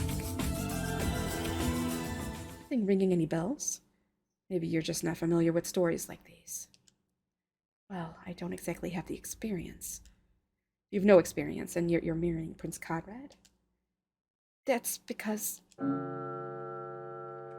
Crap, Terra'll be here soon. Nothing good comes out of making that Inquisitor wait. I must be going. An Inquisitor named Tyr, as in Terrell? That's a familiar name. If an Inquisitor is coming all the way to the castle, does that mean another witch has appeared? Why did I remember her? It's not like I'm a witch. I have no reason to fear the Inquisitors. More importantly, why did Prince Lucian arrange for the ledgers to be delivered to me? Did he pick up on the illicit spending too? More than anything, I want to avoid a scenario in which someone reports of this to Prince Conrad before I can. The only one I could think that might do that is Prince Lucian. Zen judged Lucian a coward. He's correct that I may not need to be so cautious around him. And who's this girl he looked up to? I don't know the first thing about the royal family's social situation. There's a lot I need to do, but I can't think of a good reason to actually meet with Prince Lucian. And I can't just ask a member of the royal family to come to my room. Going myself is difficult. Oh, and I know. Oh boy. You want to attend a ball? Yes, I've avoided them until now, but I realize they're necessary for him to be the wife of the next king. Since Lucien participates in these balls, I should be able to find an opportunity to meet with him if we're in a crowd. I see. So that's why you chose to remove yourself from your work. Huh? You can't have a ball without dancing. You let go of your duties to increase time for dancing lessons, yes? Ah, forgot about dancing. Though I have never attended a dance in my life, it would invite too much suspicion to deny the claim. Never mind how shameful it is for a prince's partner to be incapable of performing even the most basic of dances. The next ball is in 2 weeks. I'll prepare a first-class instructor. I can't wait to dance with you. Thank you.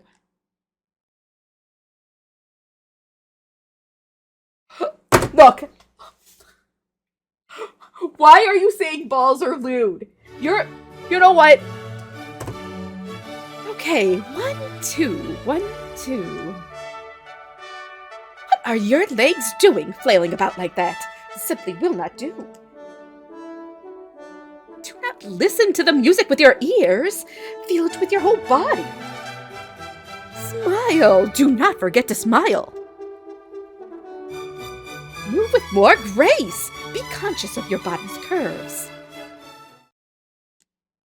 And what are you doing here, Lucien? Nothing. These are the private quarters of Conrad's fiancée. Do you have business with her?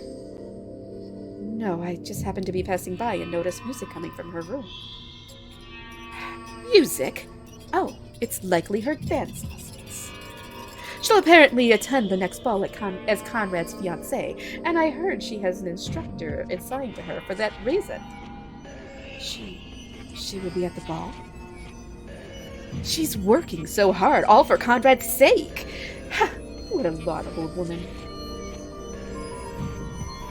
You never win no matter what you try, Lucien. You can't compete against Conrad.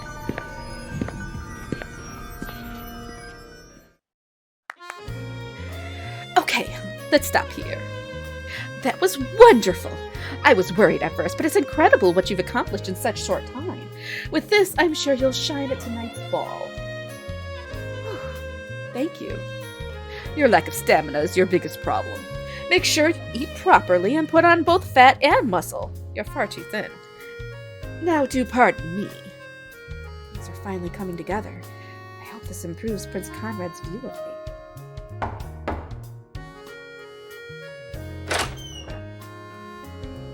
I have a letter for you, Lady Rislin.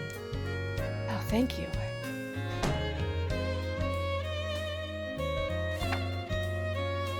It's from Maya. To my dear lady, how have the days treated you? I believe I have reached a point wherein I am finally deserving of your praise. Please wait for my return. Maya Kirkland. So there really were slaves there. It's incredible to find evidence of such in so short a time. I need to reward her for this. And I need to do my part tonight, too.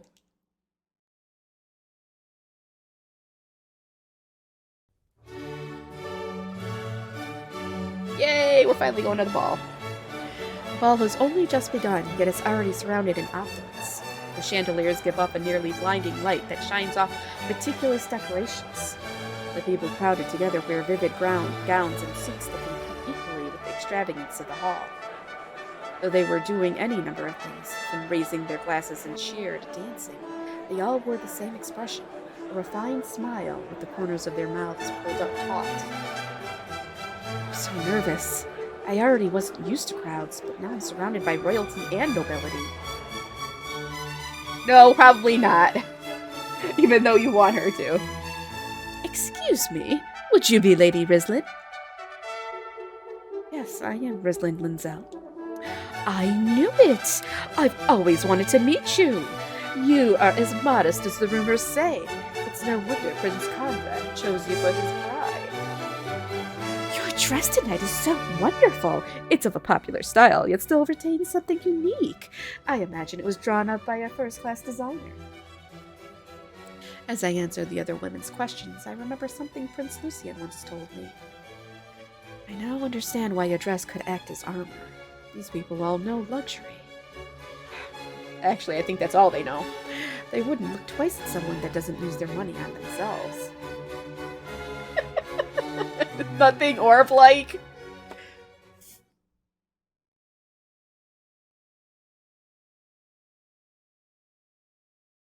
Oh. The moment our eyes met, he breaks contact. He immediately turns on his heel and rushes away.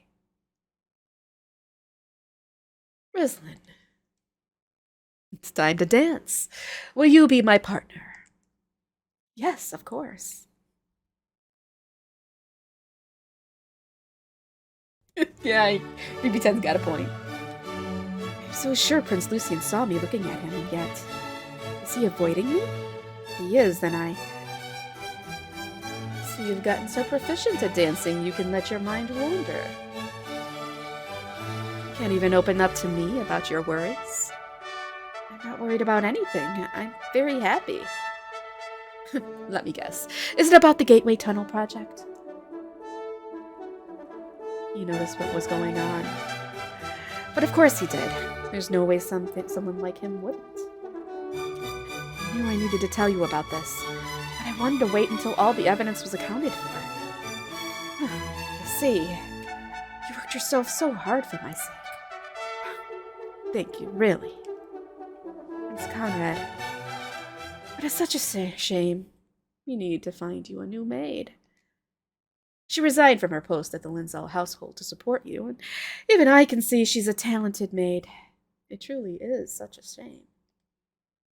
What?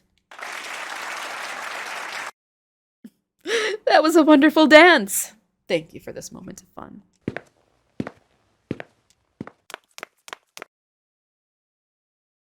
Prince Conrad! What did you do to Maya? He pulls something out of his pocket, and his fingers spring open, palm downward. A thin bundle of some kind drops unceremoniously to the floor. It's hair. Soft beige hair.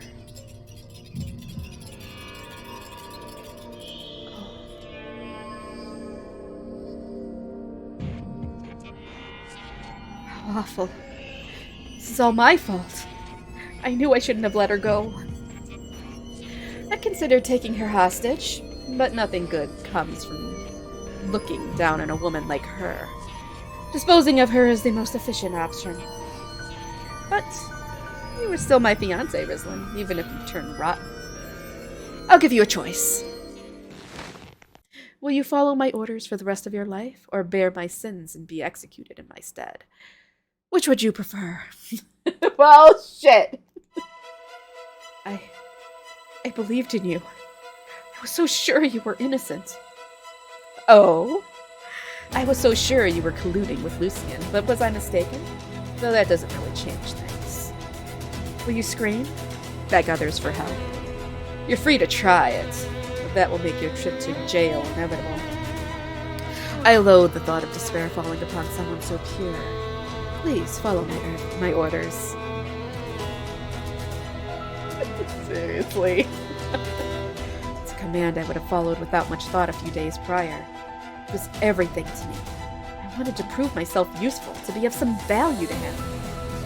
Now he asks me to forgive Maya's death and turn a blind eye to the slaves? He tells me that I must not have the courage to save others? Nothing's changed at all since I left that musty old room. I'm going to wind up someone's prisoner again. I lift my fist high into the air and bring it down upon the glass window pane. Hey, what are you doing? I'd rather die. So sorry, Maya. Wait!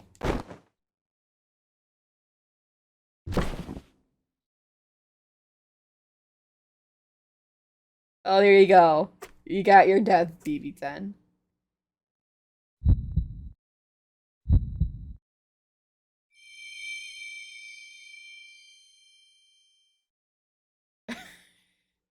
I know, you're waiting all stream for it.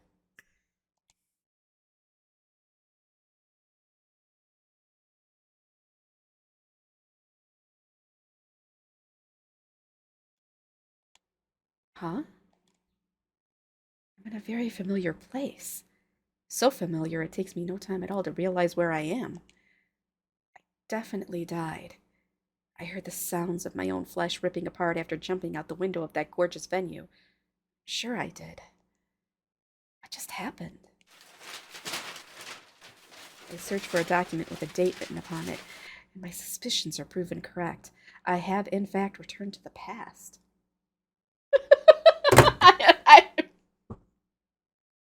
Still early times, Gabby.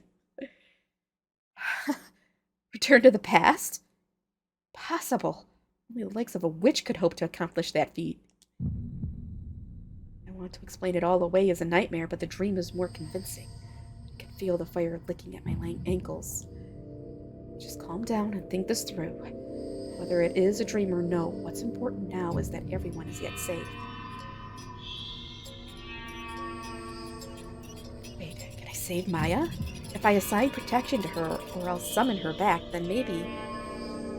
The glimmer of hope I'm so suddenly handed immediately warps into despair. If I'd had the means to provide guards, I would have done so already. I don't have any knights attending me, and I don't have the money to hire someone. Should I ask Zen? There are those under Prince Conrad's thumb too close to him. My orders make him stand out. This time he'll be the one in danger. Wait, that bell. I had been talking to Zen at this time, yet he's not here. Have I not returned to the past after all?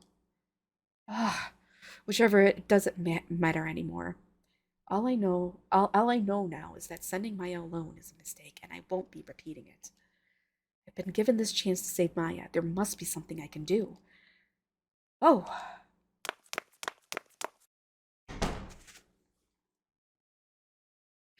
Thank you for taking the trouble to come here. I am delighted that you were able to make time out of your busy schedule as an Inquisitor. Why don't you come next? I won't let you forget this. Mr. Terrell, we are still at the castle. Please leave such opinions for the tavern. Inquisitor Lister. Lady Linzel, what are you doing here? Who's this yokel of a woman? She's Prince Conrad's fiancée, you dumbass. Lower your idiot head right now. Call me stupid not once but twice? You've got nerve. Hands and knees now. You are Inquisitor Lister, yes?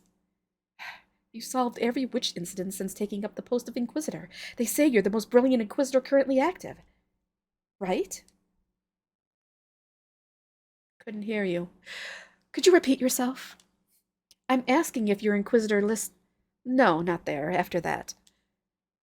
You've solved every witch incident since taking up the post of Inquisitor. You're the most brilliant Inquisitor currently active. The Inquisitor gives a genuinely pleased laugh. Let's hear that one more time. My apologies, I seem to have mistaken you for someone else. Oh, no, you aren't mistaken. Terrell I. Lister, the most accomplished Inquisitor in our kingdom's history, certainly refers to me. He gives off a far different impression than when I first saw him. He was incredibly dashing when he chased down the suspect, but now that I'm talking to him, there's something almost childish in his mannerisms. I look toward Zen, who makes a show of nodding. Looks like this man really is the one and only Terrell I. Lister. Yes, it's I! It's a letter! It's for his middle name! I don't know. It's probably like Terrell Ignatius Lister or something like that. No, it's not. I'll freaking punch you. I need your help, Inquisitor Lister. Please save my maid. She's very important to me. Lady Linzel, what is this about? Her life will be taken from her sometime in the next 2 weeks. I want to help her, but it's not something I can do myself. She'll likely be killed in the south, close to the site of the Gateway Tunnel. The culprit is likely a royal guard. No, a knight would stand out. He'd probably use someone else. So, A murder will occur near the Gateway Tunnel in the next 2 weeks. The victim is your maid, and the culprit is someone of high enough standing to order around royal guards. A royal, in other words.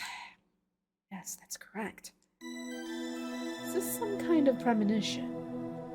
Uh-oh. The Inquisitor looks at me as if eyeing his prey. I'm prattling on about something incredibly strange, giving him clear details of the future of all things. Who else could do that but a witch? I happened to overhear a plan discussing these details. The explanation is a rational one. If I'd said it a few seconds sooner, my lie would be complete. But then the unnatural silence that dragged between us means it's not as effective as I'd hoped. Aha. If that turned out to be true, I'd be biting off more than I could chew. I've got more than enough annoyance with my own duties. Wait! You mustn't, Lady Linsell. You're all but admitting that you're a witch, to an Inquisitor of all people. No, I overheard talk of a plan. It certainly didn't sound that way. I'm sure Inquisitor Lister feels the same as I do. Oh, I don't think this is gonna end well either. Maybe that was a premonition, like the Inquisitor said. Even so, I'm unable to do anything about it. I don't care if I end up under suspicion for being a witch. I'll do anything if it means saving Maya. I spend some time searching for allies within the castle, but none are willing to lend an ear. All I receive for my troubles are cold, indifferent stares. I'm unable to even leave the grounds. Guards force me back into my room and stand watch outside it. Just how powerless am I? Yes?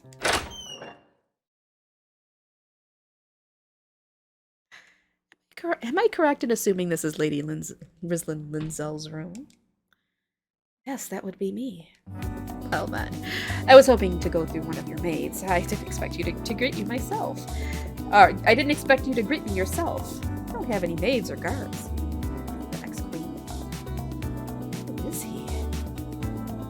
Probably a knight of some kind, but his uniform differs from those of the royal guards. What unit is he with? Fortunately, my maid has taken a short leave of absence. She had business with me. Leave of absence, was it? Would you be near the Gateway Tunnel? What? I'm here on Tyr's orders. Given we're roughly equal in rank, I normally wouldn't have to listen, but I owe him one. We're back to a clean slate if I help you.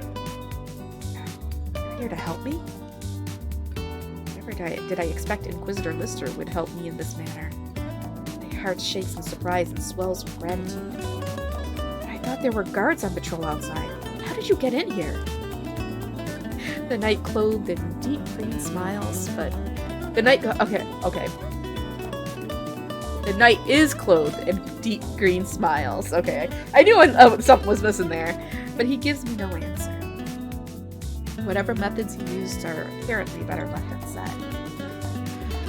I am Creus Castlerock, Vice Commander of the Wings of Garuda. At your service, Lady Linsell. The Wings of Garuda? Garudas are the beloved avian pets of the goddess that founded this nation. As breeding and raising them is quite difficult, they are constantly under threat of extinction. The Wings are caretakers for these birds. They're a common target of ridicule, with many saying these bird sitters are barely knights at all. I am gonna punch you! Stop it! This Creus Castlerock fella was tall, with the strong and broad shoulders I'd expect of a knight. He looks more imposing than some members of the Royal Guard. He describes his relationship with Inquisitor Lister and how he came to know what happened, and does so with constant kindness. I understand immediately that he's an outstanding knight. I can trust him. The very moment that realization hits, something inside me breaks. I want you to save my maid. Fuck, who is this? Nobody. I don't know. It doesn't even say it's Mr. Likely. I'm very disappointed. I tell him everything. I'm so beside myself that I get incoherent in my explanation. But Sir Creus never once interrupts me. He simply listens quietly. I understand the situation. Certainly is more than someone of the castle could handle. Your maid? That's a surprise. We don't see many of your position getting so desperate over their servants. She's more than a servant to me. If I can help her, I'll do anything. Please, let me see her again. After a moment of silence, he asks his next question with a steady gaze. Tyr mentioned you had foreseen your maid's death. That's not true, is it? Never mind, forget I asked. That's for the Inquisitors to handle. Oh, great! You are totally getting murdered. I'm getting burnt at the stake. So her name is Maya Kirkland. Do you have a picture of her? No. Could you at least give me a verbal description of her? As detailed as you're able. She's kind and beautiful, even though we're about the same age. She's so smart and brave. It's such a waste to have her working as a maid. Oh, hey Sam, I see you're back. Yes? No, it's just... I'm impressed.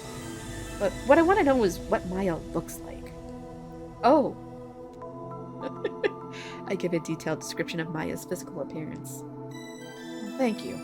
With this much information, I should be able to find her. Finally, do you have any idea of places she may visit? Sir Creus? Just a moment. He approaches the bookshelf and drops one book after the other to the floor. How long have you used this room, Lady Lindsell? Ever since I first arrived at the castle. Come here. Do you see this hole that's been opened here?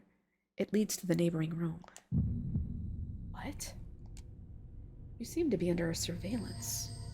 Though the perpetrator has managed to escape, our conversation was likely overheard. No way. Oh. Okay, well, I'm entertaining you. Is rescuing Maya impossible for me now? Just when I thought I had hope. You don't spare even a second worrying about yourself, do you? I did this to myself. I was an idiot for trusting Prince Conrad. And that idiocy is my sin alone to bear. I won't allow any harm to come to Maya or to Zen. Zen? Huh. So he's a part of this too? I'll make things work. I also promise to save Maya. We just need to get to her before they do. Don't worry, not even the most advanced airship can beat a Garuda in flight. Huh? Wait, are you going to ride a Garuda there? Oh, you don't know? Garudas are giant birds and much larger than humans. Those that have been properly trained can take a human rider. I'd love to show off their beauty and refinement to someone someday. There aren't many as steadfast and compassionate as you are, Lady Lindsell. Had our positions been different, I would have scouted you into the wings of a Garuda. So please treat yourself with care. Don't. Death won't solve anything. I will. I know, soon we are. I'm not Gabby. And then 2 days later. Come on, I can't end it right here. We're almost done. This is just a prologue. We're almost done with the prologue, and then you can go to sleep. And then 2 days later. My lady. Maya! Oh, I'm so glad you're safe. I heard everything. How could you do all of that for me? I was prepared to put my life on the line to find the evidence you needed. Why did you ask me to return? I told you why when this started. I'm not strong enough to sacrifice your life. I was already in danger. By the time I found her, an assassin had been sent after her. Even so, I absolutely had to see my mission through to the end. If I couldn't find the necessary evidence, then... It's fine, Maya. You did well. Can I leave Maya in your care, Sir Creus? Of course. I swear to keep her safe. He lays a single hand on her shoulder. Let's go, Maya. What are you going on about? I will not remove myself from my lady's side. You have to leave. If you don't, everything we did to save your life will have been done in vain. My lady. Stop it! Let me go! Let's ask Prince Lucian for help. It was His Royal Highness that called me to the castle. His Royal Highness is your ally. Inquisitors? What business could you possibly have with... You are Rieslin Linzel, yes? His Royal Highness the Prince Conrad has testified that you are a witch. All those testified against must undergo an interrogation regardless of status. Tyra. Yes, sir. Ugh. My lady. I'm so sorry I couldn't be a better master, Maya. She's most certainly not a witch. This is all Prince Conrad. Maya! Thank you, Maya. I'm so grateful I finally realized how devoted you are to me. My lady.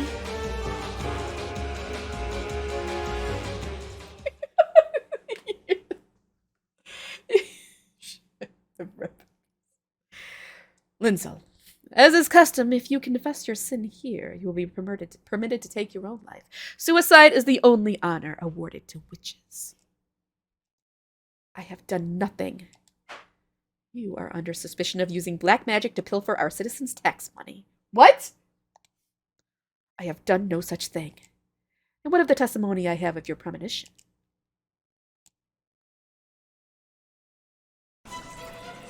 Order in the court!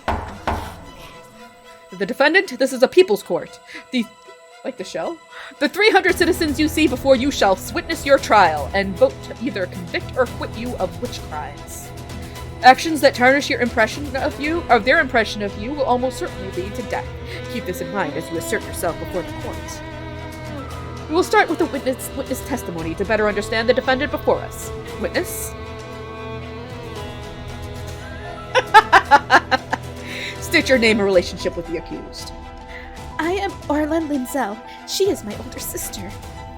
I simply cannot believe my own sister is a witch. I know she always hated people and often bullied the servants. She also angrily refused food she wasn't happy with. Oh boy.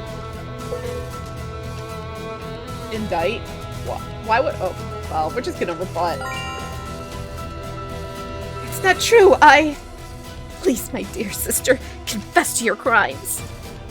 She locked herself in her room for 8 years, never once venturing outside. I was met with her cruelty every time I went to visit. Oh, and she seemed to hate the light of the sun.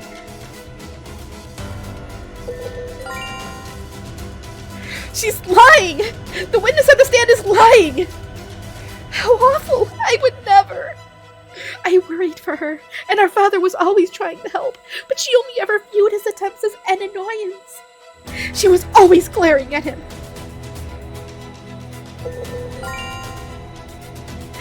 She's lying! The witness on the stand is lying! How awful! I would never! In the midst of all this, word of Prince Conrad's proposal reached us. Could you imagine our surprise? How did a woman who kept herself locked away for 8 years receive a proposal from the prince? Thinking back, that must have been the work of black magic. I so desperately wanted to believe in her that I shied away from the truth. I'm so sorry.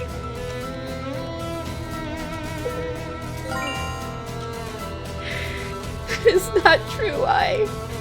Please, my dear sister, confess to your crimes. On to our next witness. Come forward, please. Witness, why will you not show yourself? Witness Maya Kirkland is absent due to poor health, Your Honor. Maya? I hope Sir Creus managed to stop her from showing up. It's fine. It's already too late for me. Understood. Then let's proceed to our final witness. For fuck's sake! Oh no! Wait, there you go. State your name and relationship to the accused.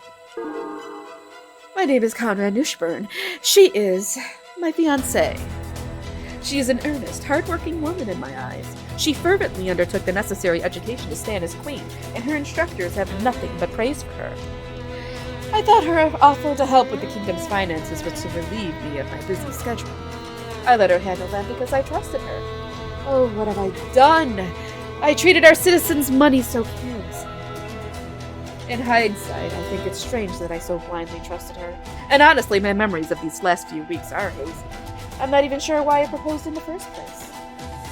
As Orla Linzel herself mentioned, I can only assume this is the work of black magic. If I scream liar, they're not gonna believe me. lying! The witness on the stand is lying! You mean to censure me? I'm shocked to think you were so foolish. But what I find more heinous is that she has stolen from me that which I treasured most. Rislin, I understand why you detest him. He spread wicked criticism about you in the shadows. Anyone would feel terrible when faced with that, but it was nothing worth taking a human life over. What? I was fated to fight Lucien for the position of king since his birth. Our relationship differed greatly from that of average siblings, but that's exactly why I trusted him so deeply. He was still so young, and would often make mistakes in his weakness. But to me, he was my lovable little brother. Why did you kill him?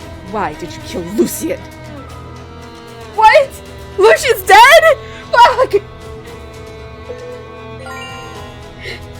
That's not true. I didn't kill Prince Lucien. I only just now even found out he passed away. Why? When did that happen? It's awful. Don't you think it's about time you stop the ignorant act? Every time you speak, the populace views you with greater disdain. I can't believe it. Prince Lucien was murdered. That's too much to bear. I was ready to die. I saved Maya, so I had no intention of wishing for more. Who's this bastard? Conrad killed Prince Lucien. Witch? I'm a witch? If I am, then you're a demon! Pay for this, swine like you. Order! Order! Your outburst is entirely out of line! How frightening! That is the very picture of a witch! Please, someone silence her before she curses His Royal Highness. Your Honor, we've heard enough. Allow us to vote. Death to the witch! Death to the witch! Rislin, let me tell you who orchestrated this series of events as a parting gift. I follow Conrad's line of sight to a certain individual. Oh, when is Aunt Evelina planned?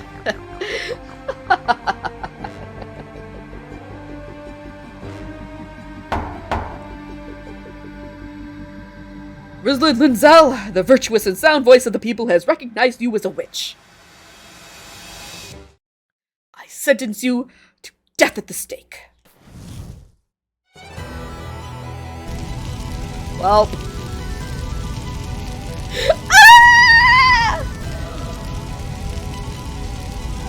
Flames look at my legs, preparing to devour them whole. I smell charred skin and death.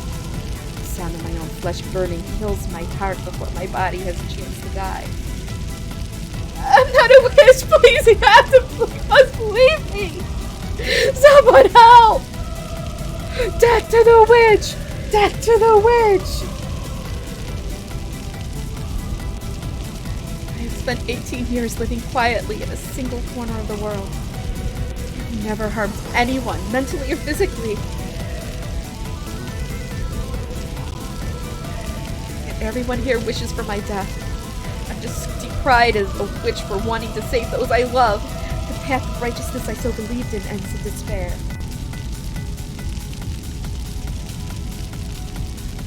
Do you hate them? Do you hate humans? I do. I hate them. The one I hate most is...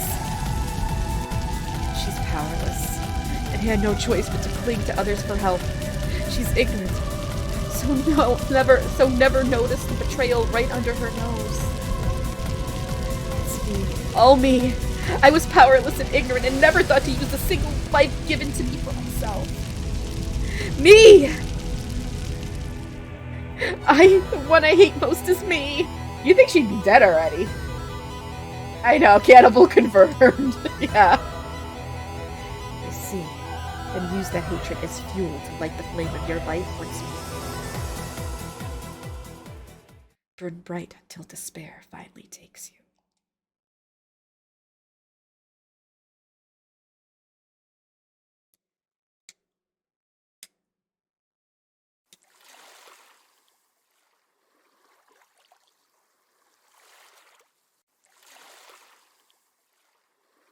sound of waves gently rocks me awake. When I open my eyes, I see an ocean stretching endlessly before me. The skies are swaddled in a faint red light as jewels twinkle in and out of the air. This feels like the continuation of my dream. I've never seen this place before, and yet it feels so familiar. Wonder, is this where you go when you die? You could say that, or not. This is Alicia. Alicia? So, did I die or not? You died. You were burned alive. That was hard to watch. Your skin was festering, and you had screamed until your throat finally burned. I remember the heat, the pain. Ah! Whoa! Time out. You can't look at death. It'll make you go crazy. Humans can barely handle a single death. You won't be able to rewind unless you force yourself to pretend it never happened. There you go. Breathe in, breathe out. Everything's calm.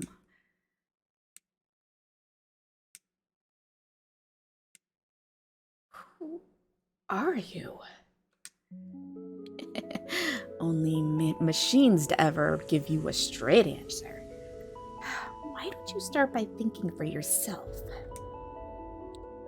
Well, maybe I'm a ghost. A ghost? I don't want to hear that from a burnt corpse. Oh, oops. Just kidding. Don't go remembering your cooked skin. Oh no.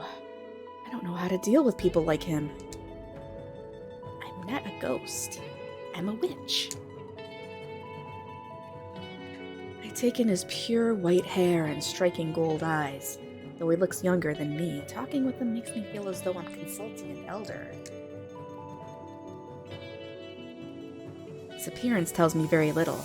I only have his words to go on, but... You're a witch? You look like a boy to me. Witches are more a concept than anything. We decided to take the name since humans kept using it, but it's not a gender-locked thing. You're able to stay here in this space between time because of my power. What are you after? Oh, second question. What am I after? Yeah, I suppose that's a bit harder to guess. I don't mind telling you, but if I give you all the details, you might get confused. I came here to strike up a deal with you. A deal? Let's talk about what you get out of it first. There is one advantage I can offer you here. I can send you back to the past after death. I've actually revived you before, too. You remember that time you jumped out the window? But this is the first time we're actually able to talk. You lost it after looking at your own death. Talking wasn't really an option. So I just put you back at some random time. Sound familiar? Yes, it does. I can't explain it well, but I just know that's what's happened. When you die, you get sent to this place. Oh no, this is this guy. When you die, you get sent to this place. Oh, don't ask me why. All I know is that's just how things work. You can't go back without dying. And if you acknowledge that death, you'll be overcome by madness. There are risks, but I think the pros outweigh the cons. I don't know. I don't think I've seen any other cat-eared people. Oh my God, Trevor, stop it. In exchange, I have a favor to ask of you. I want you to kill the bad witch in Ecumene. The Ecumene being the world you live in. That witch seems to be doing all kinds of mischief. I think I've heard about that. Some witch has been controlling the hearts of others and turning them into murderers or other criminals over and over again. Exactly. And as a fellow witch, I can't just sit by and do nothing. Call them the Witch of Ruin. I'm convinced the Witch of Ruin was involved in your and Lucian's deaths. Lucian's death especially is way too suspicious.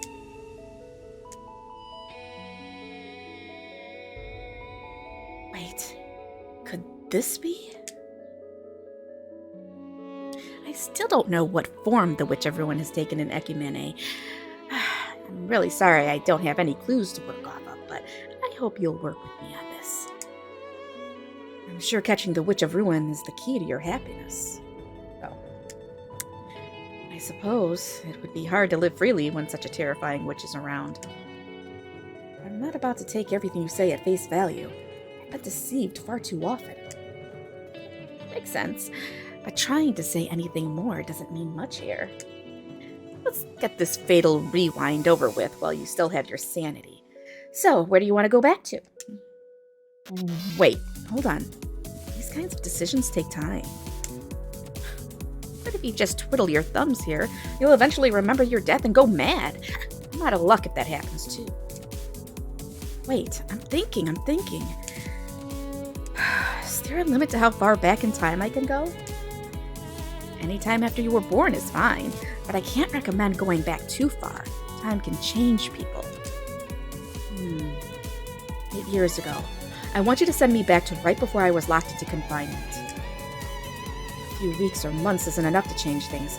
If I don't go back to the root of the problem, I won't be able to fix it. 8 years, huh? That's cutting it close. Can you promise me you won't take such a huge leap again? Yes, I promise. Okie dokie. Let's go then. Close your eyes.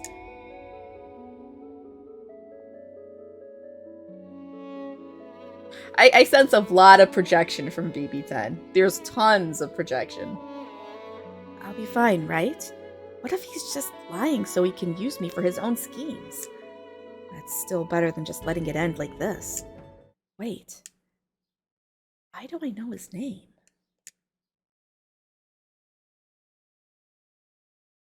All right, let's do this. May this be our final encounter. Expecto Animus.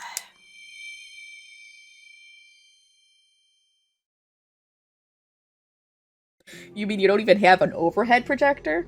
Dang it, BB10. What use are you with no overhead projectors? Oh god. Conrad. Ugh. So smug. In my hands, I take the blade of revenge and the means with which to kill.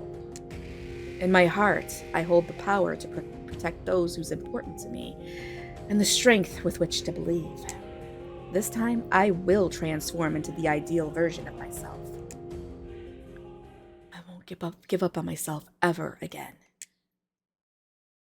Oh, we're finally getting the opening credits! It's the time to reclaim my trueness from the memories of darkness. Even if endless grief consumes the entire world, I can feel my bruising heart. The only thing that seems to believe.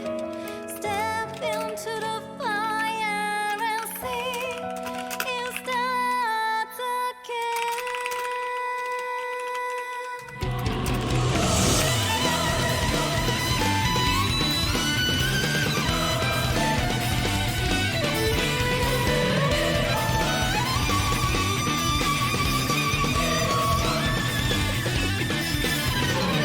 Sitting all by myself, my mind's running in circles, can't stop. I can see nothing but the richness, my extreme hopeless reaper. Just stripped away all my fake, can't stand it anymore. Gonna get away. A ray of hope is rising up, baby, now. Something's gonna hold it back, but we're gonna looking back, believing my faith. It's our time to conquer the weakness, fight against any goodness. Even if you just say yes to pull you away, I can feel my beating heart. That's the one you trust. Face the face, face always meant to be out of order. It's honestly not that long, you guys. Come on. And higher, higher.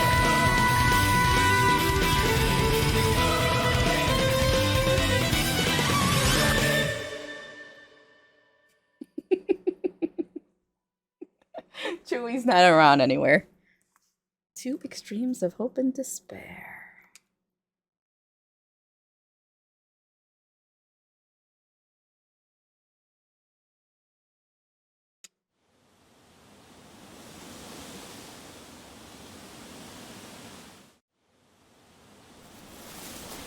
Spray's going in your direction. Don't let it get away. Too bad I don't have Hugo here to read Hugo's lines. That would be perfect. Shoot it!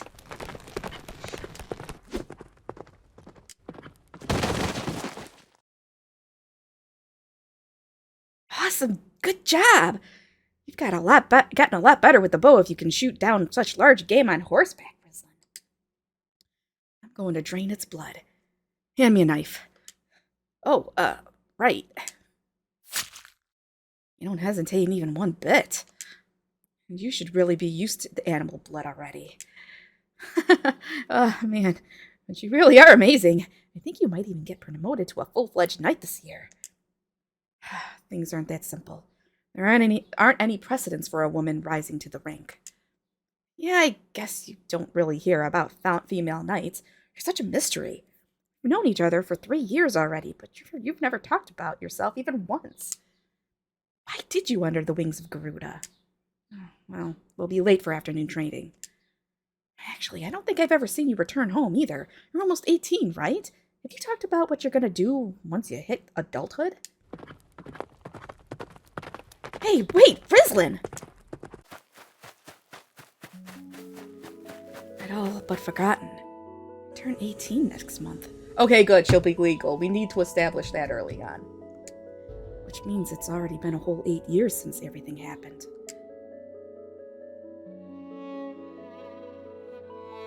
In a separate world where time flows differently, I met a strange boy named Rune. A unique power sent the clock needle spinning backward, and I came back from death. All for revenge. The first thing I did was escape from the manor. I knew I'd never be able to leave again once I was confined, so I needed to do something before that happened. I begged my father to let me become a nun in the church, and I gained freedom when he acquiesced. No, not everybody is under 18. This kid is. But the guy we're going to romance in this route, I'm pretty sure he's like 26, so he's like 8 years older than you. But it's okay, because she's going to be legal next month, so he's just counting down the minutes. Hold on now. Why are you in the wings then and not at the church? Ignoring me again? They were all so annoying that I ended up giving a rough summary of what happened, but I should have kept my mouth shut. We're in the middle of training, Hugo Spencer. The knights have gone all to the castle today. Nobody's go home so quickly after the day's over that the only time we talk is during cadet training. I silently swing the sword down, practicing my form. Unfortunately, this doesn't stop Hugo. Hugo Spencer is a knight cadet, just like me. His reflexes and skills with the sword allow him to fight on par even with those that have ascended to proper knighthood. His father, being a clergyman, likely contributed to his serious yet sociable personality. Though it's difficult to find anything truly negative about him, he could be a bit meddlesome. Why have the senior knights gone again? It's rare for all of them to go into the castle. They went for a joint practice with the other orders. You heard about the war games coming up, right? You wanted to practice beforehand. So, why'd you join the wings? You can change the subject all you want, but I won't stop asking until you give me an answer. These unrelenting questions are part of this meddlesome nature, even if I don't quite understand the reason behind it. My reason is simple. I wanted to become stronger. I may be able to train my mind in the church, but faith won't train my body. He's not a love interest. Hugo is not a love interest, okay? Seriously, he's just my friend, a cadet friend who probably has a crush on her, but ain't ever going anywhere with him.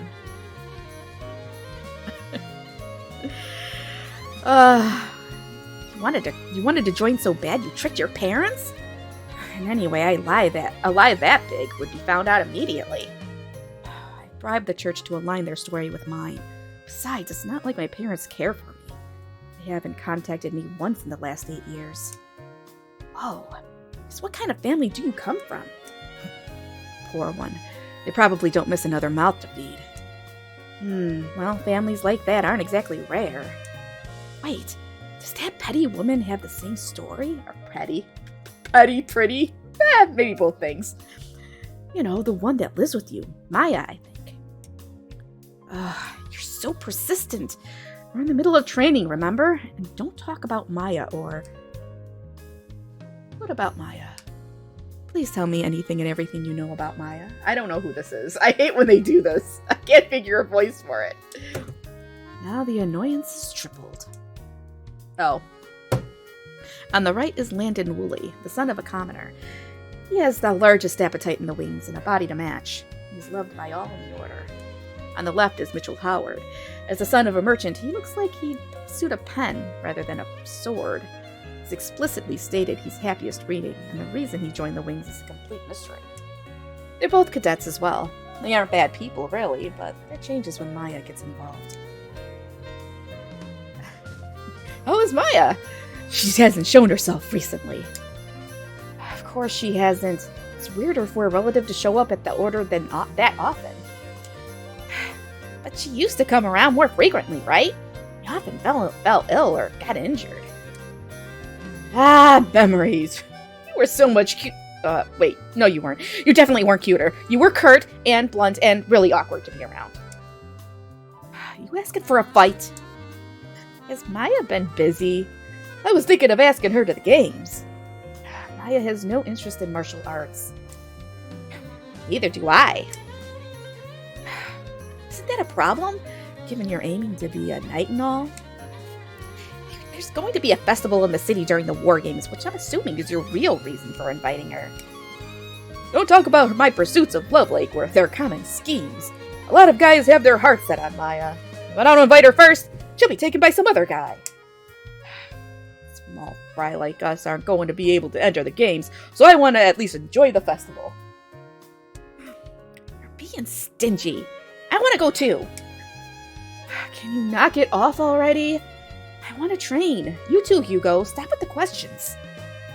Sorry. Questions? Are you asking for the color of her undergarments? You can't just do that, Hugh. That's called sexual harassment. I never ask about that. I was just asking about why she joined the wings. Why did you ask about that today? You've never once brought it up before. Well, Hugh, are you thinking about that rumor? rumor? What rumor? Some people have said you were kidnapped from a noble family and sold into the wings. But there's no way that's true. This violently stubborn girl, a noble? Yeah, right. Hearing that pisses me off, but I can't exactly argue against it. Of course she isn't. I mean, she fell right asleep and started sleep talking in front of us all during break the other day. Should have believed these rumors so easily, Hugh. Yeah, I guess it's pretty far-fetched. Landon may have the biggest appetite here, but she's in second place. Which reminds me, the cheese in our emergency rations has gone missing. Are you the culprit, Rislin? Of course I'm not. I'm not some common mouse. Wait. Vice Commander Creus.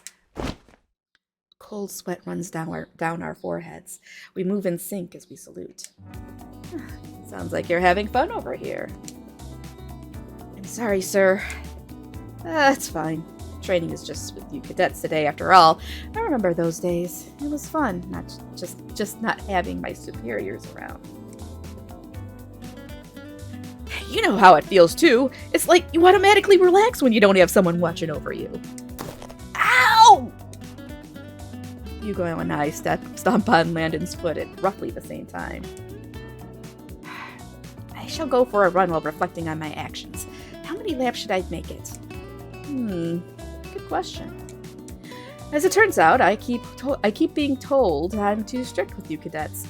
There were nearly 20 of you to start with, but only you 4 are left. Grand Commander warned me about being more lenient, too. About 50 laps, I guess. 50? Like, right now? The sun's already setting. 1 lap is about 500 feet. Multiply that by 50. Stop it, I don't want to know. Just over 14 miles. Yes, sir. I knew Anastasia would be the first to go. All right, you three, get going. Please, Commander, I happen to have coin on me. You wouldn't be willing to look away, would you? Don't try to bribe him in broad daylight. Come on, Mitch Landon.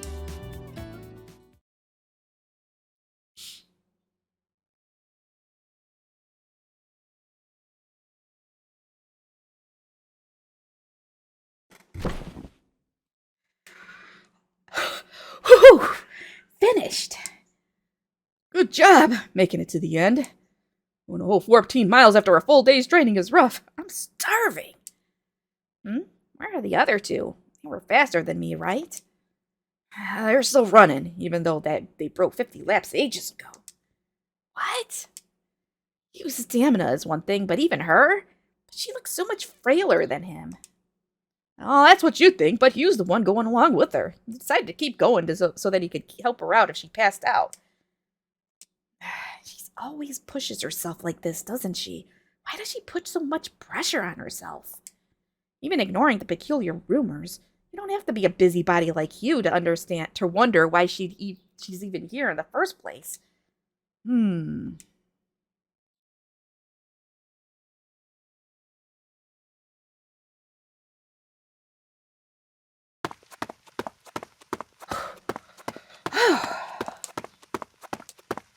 Let's call it quits here, Rislin.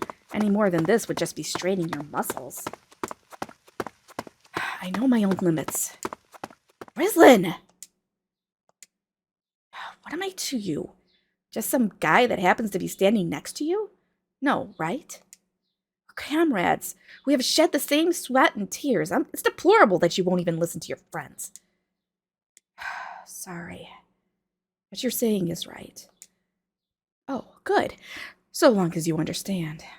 I'm glad. 80. Huh?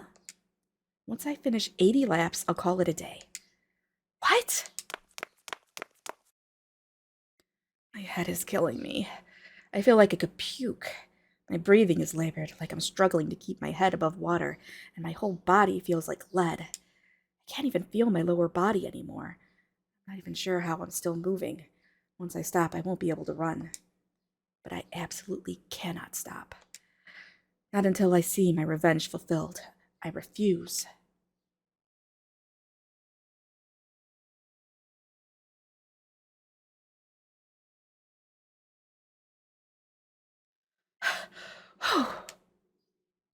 Whoa!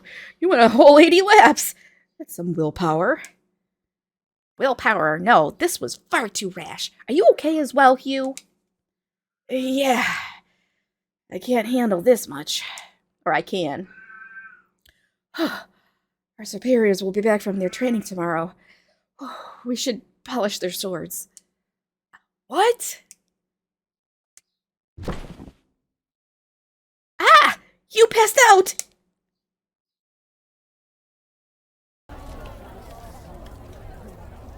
Yep, there is a Dixia for ya.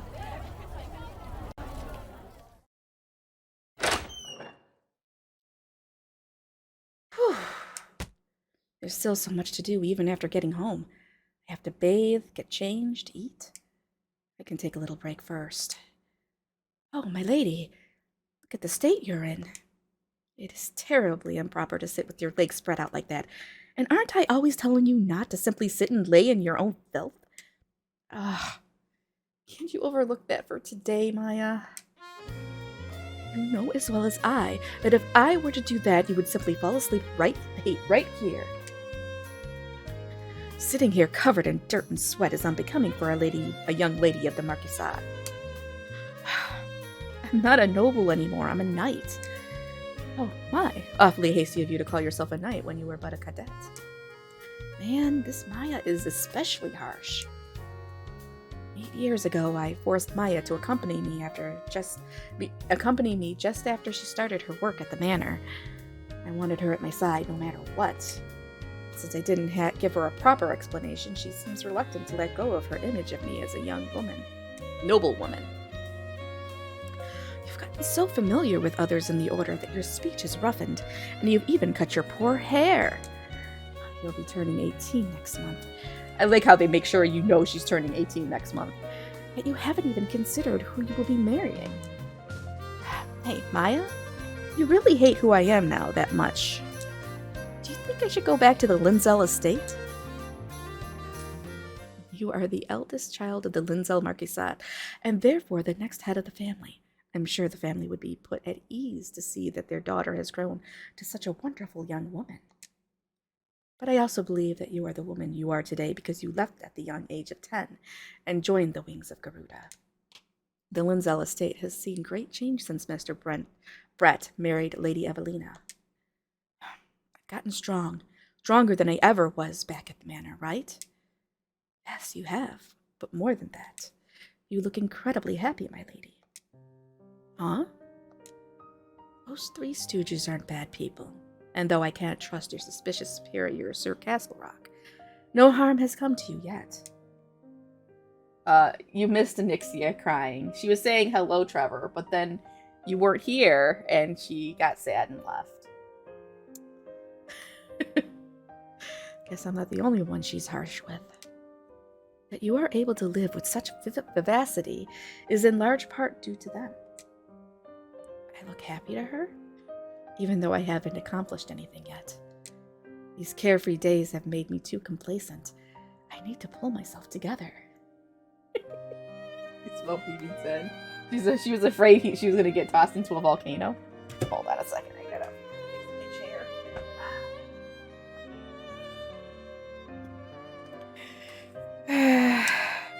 My lady, I know you spend your days worrying. Your self-discipline and unwavering devotion to your training are truly wonderful.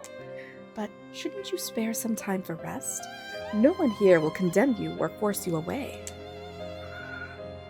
Oh. There she is! She heard you were back, Trevor. She's... Please release yourself from your suffering.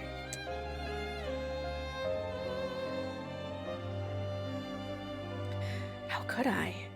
I immediately refute her, but the word release swings in and out of my mind, out of my thoughts like a pendulum. It's just as Maya said, I am far away from both my stepmother and Conrad. I've resurrected for the sake of revenge, but I could just live an ordinary life without any of that. Until now, I'd considered the thought almost blasphemous, but is it really? Have I been so focused on taking my next step that I never noticed the branches leading away from the road I'm on?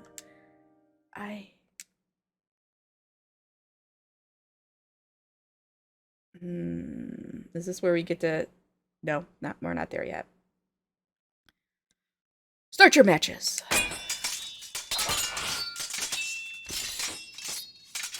Take that! Ha! Man, you got me! Back in position, Landon! Huh? Sure, I don't mind. But isn't it your break time? I don't need any break. I can still... Should I rest? Yeah! You're more likely to get injured going on like that.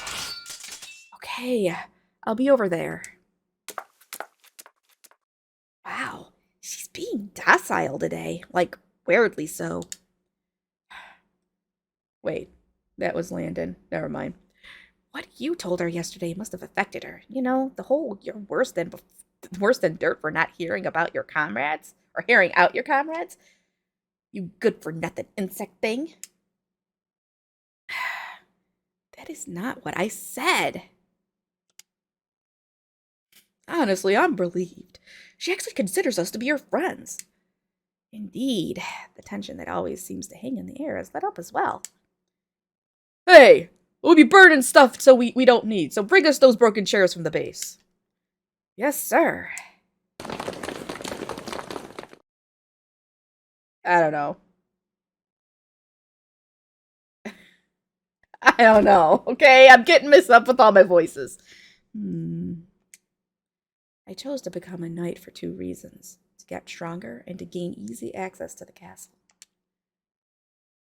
If I'm to get revenge on Conrad, then I first need to get close to him. I've heard he's involved in the Gateway Tunnel project in this timeline, too. I'll reveal his fraud to the world and see him tried under the law. Knights have the right to arrest others, too. I can arrest Conrad with my own hands, and capture my stepmother, too. So I have to make it to knighthood. I've dedicated every waking hour to this goal. But what am I to you? Just some guy that happens to be standing next to you? No, right? We're comrades who have shed the same sweat and tears. It's deplorable that you won't even listen to your friends. Please release yourself from your suffering. I have comrades, friends. I have people in my life who worry about me far more than my family does. I'm so much happier than I ever was then. Isn't it wrong of me then to wish for anything more? All right, lighten her up. Whoa, that's a hell of a flame. You don't think we put too much into the pile, do you? Well, you never put too much into the fire pile.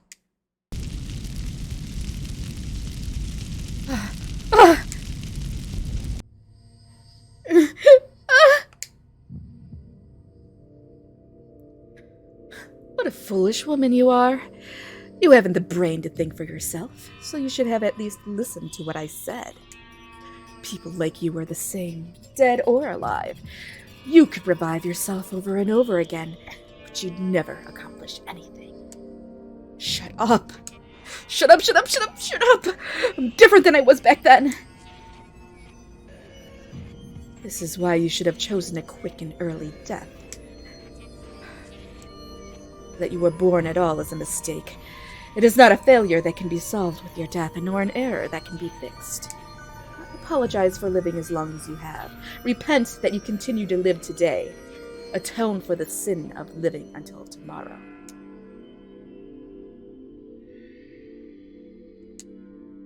I'm a fool. So what if I've made friends? What could having people in my life that worry about me actually do for me? Will that make everything okay? I spent years locked away, had garbage mixed in my food, was treated with constant violence, and received nothing but scorn. And then, when I thought I'd finally escaped to the manor, the person I believed in used me and threw me away like a dirty rag. Screaming until my throat burned away wasn't enough. Glaring until my eyes melted wasn't enough.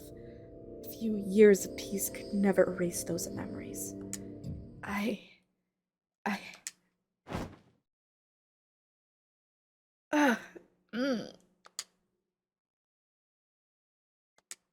Huh? Do you recognize where you are? In your office, sir. Can you explain why you're here? Did I pass out during training? Good. You've recovered enough to think through your situation. If you'd taken just a few seconds longer to wake up, I was going to call a doctor over. You were having what looked to be a hell of a nightmare. I apologize for causing so much trouble. If you're gonna apologize, do it to the Three Stooges. They were worried sick over you.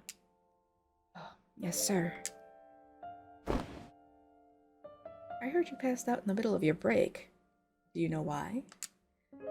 I was probably affected by the fire. They were burning stuff out there, now that you mention it. Were you that close?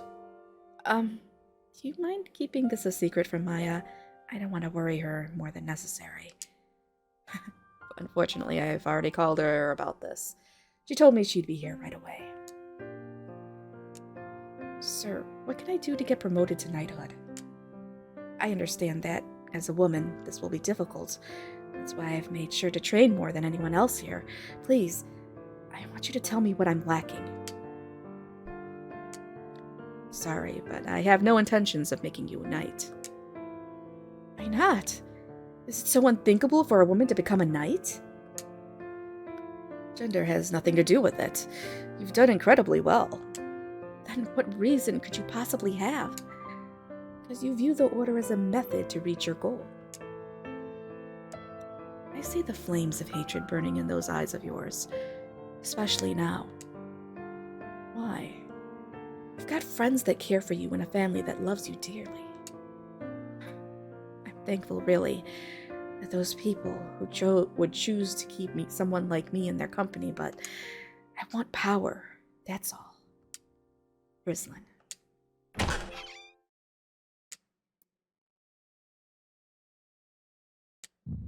Uh-oh. I'm sorry for worrying you, Maya. I was so absorbed in my task, and the next thing I knew, I thought about what I did wrong, and I promise it won't ever happen again. Sir Castle Rock, that your subordinates often... God, I can't enunciate today. That your subordinates often pass out like this seems to be proof that your instruction is lacking. I may need to report the order to the Department of Labor. Now that wouldn't be nice. We're already having financial troubles. Any more eyes on us would make it hard to keep the order going. Maya, the vice commander has nothing to do with this. I forced myself to. You are still a simple cadet, my lady, which means Sir Castlerock is your teacher and should guide you along the right path. And both he and the Grand Commander know the truth. They are aware you were the eldest child of the Linzell family. Right, I had no choice but to reveal who I was when I entered the order. I told that information to only the top 2 ranking knights. Maya, how many times have I told you that the Linzell family has nothing to do with... Maya's made a compelling point. I'd almost forgotten you were a Marquess. Right, Marquess, right? Our Marquess's daughter. You too, sir? The Linzell family has nothing to do with me now. So you say, but we can't remove them from the picture completely. You are the Marquess's only child by blood, which makes you first in line to inherit the title, right? My young sister will inherit it. He prefers his stepdaughter to me anyway. You're so adamant about cutting them off. Why haven't you removed yourself from the family register? Oh, because...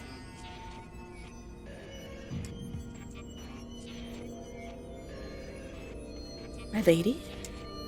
It's nothing. You really want to throw off the fetters of the Linzell name, then you need to claim a new position with your own power.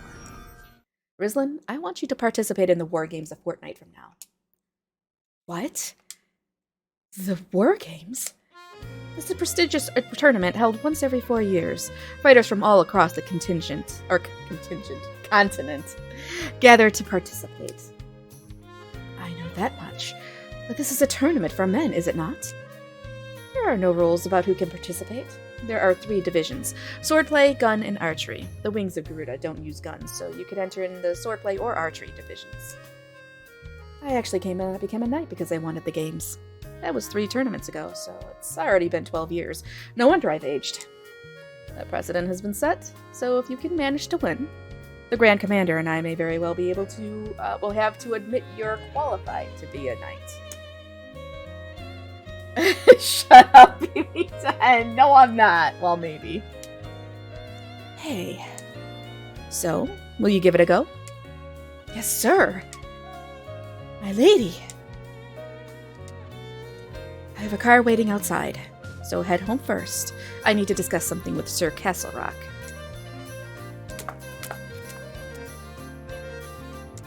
Oops, I missed that line. Vice Commander, I'm grateful you've given me this opportunity. I am, really, truly am.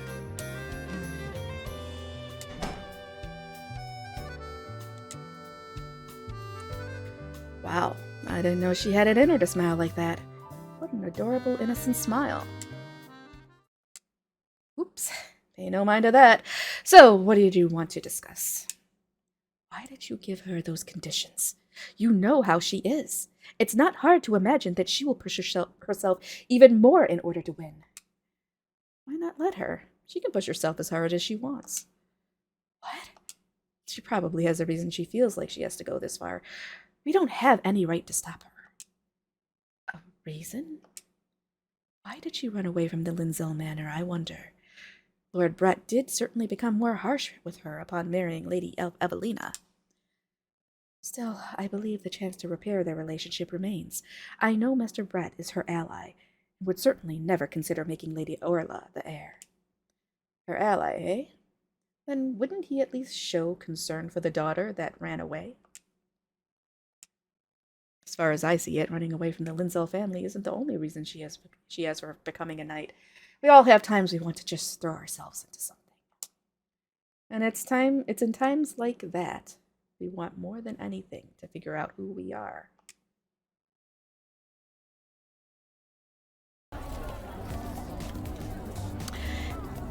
I'll go no lower than 120 gold.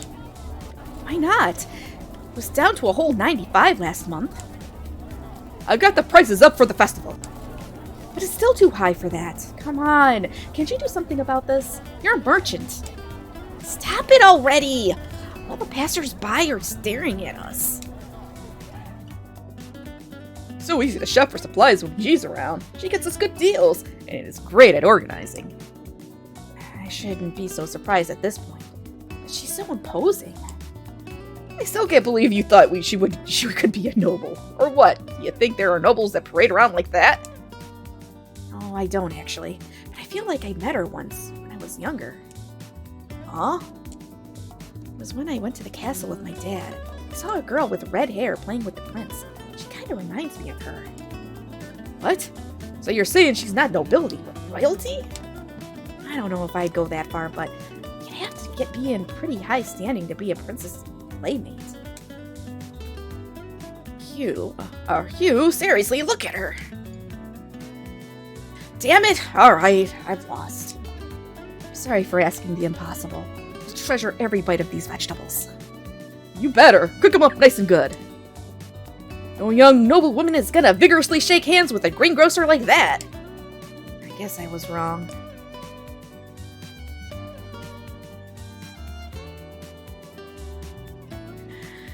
We'll be having all the food we bought today sent to the base, which means we finished everything we needed to do. What shall we do after this? We're technically on break. Let's go eat! Just had lunch. Is there any place you'd like to go, Rislin? I was hoping to buy some oil for my bow. Oh, I actually need a whetstone. Let's go together. Starting next week, I'll be training separately from everyone. I need to prepare for the tournament. Oh, okay. Wait, what? Are you serious?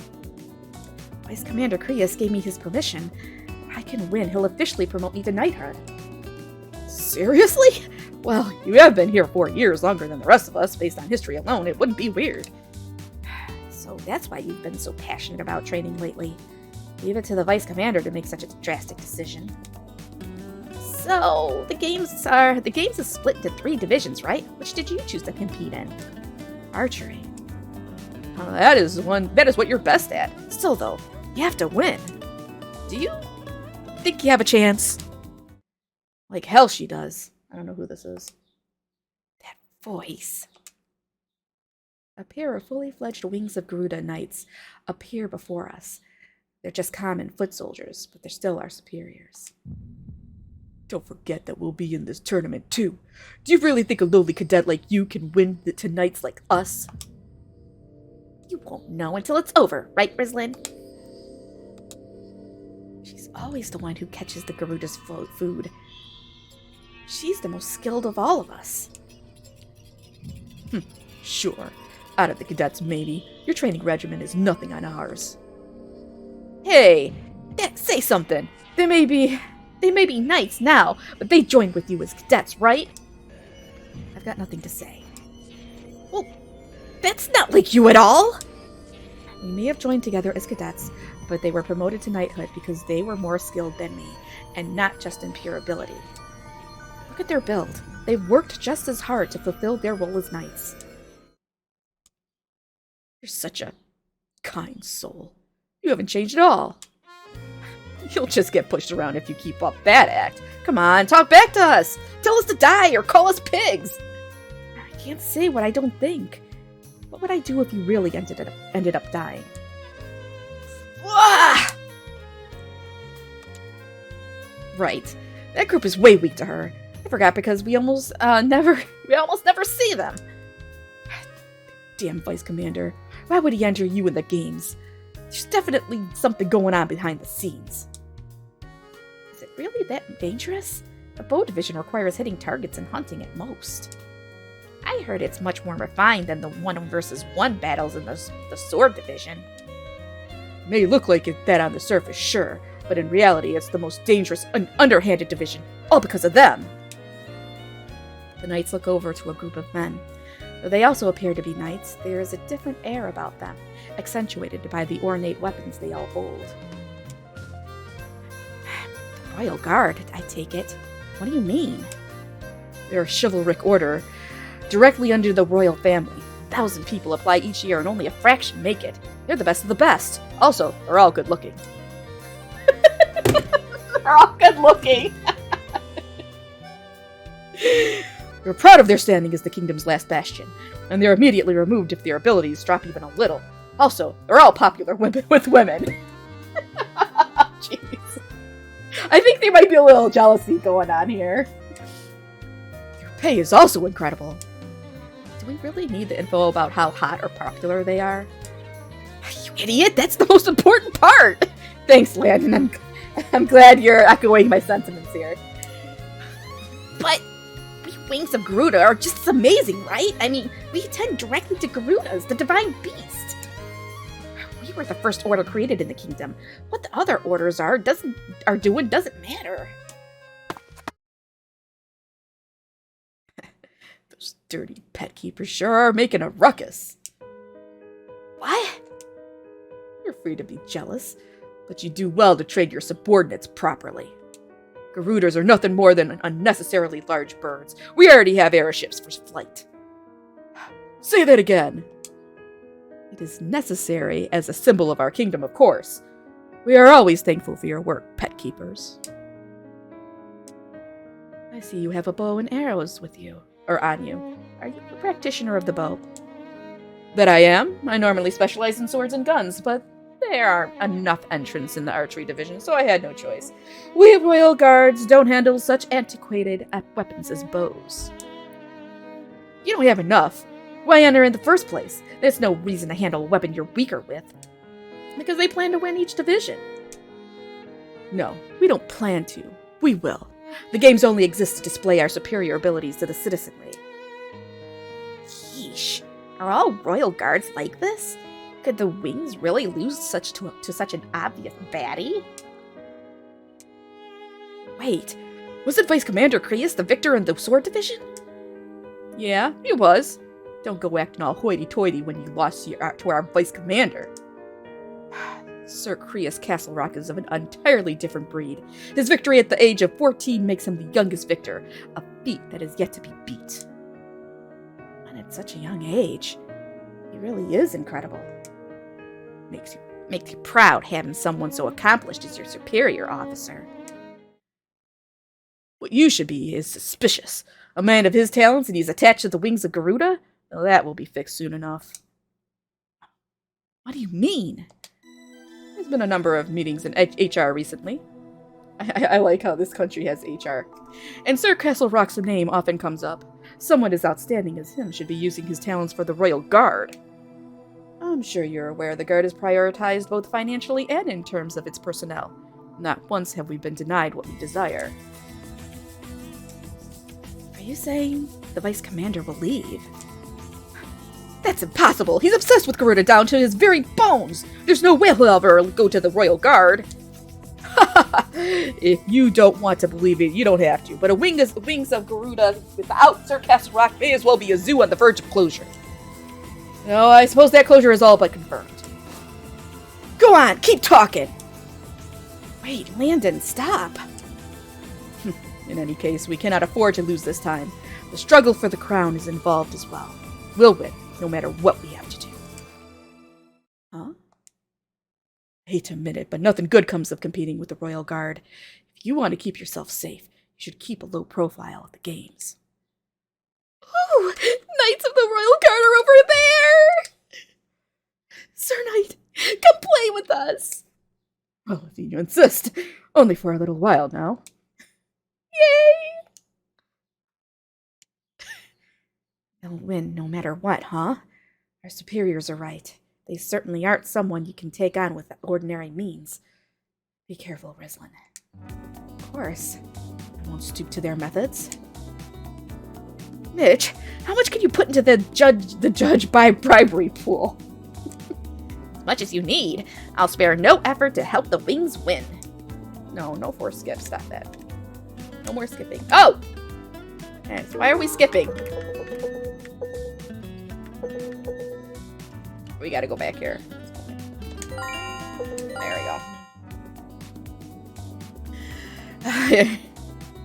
we go. Okay, as much as you need. I'll spare no effort to help the wings win. That's the spirit. You're our pride and joy. The Royal Guard. Though they aren't familiar with the bow, it won't take long for a true pro to bridge that gap. Vigilance certainly won't hurt me here. Something else has caught my attention. What does the struggle for the crown have to do with the games? Ah, yeah, that. The king's given the princes a certain assignment. He wants them to predict the winners. Interesting. Does he want to see how well they can judge people? There are 3 people qualified to claim the crown. There's the oldest son, Prince Conrad, the second son, Prince Parker, and the third son, Prince Lucian.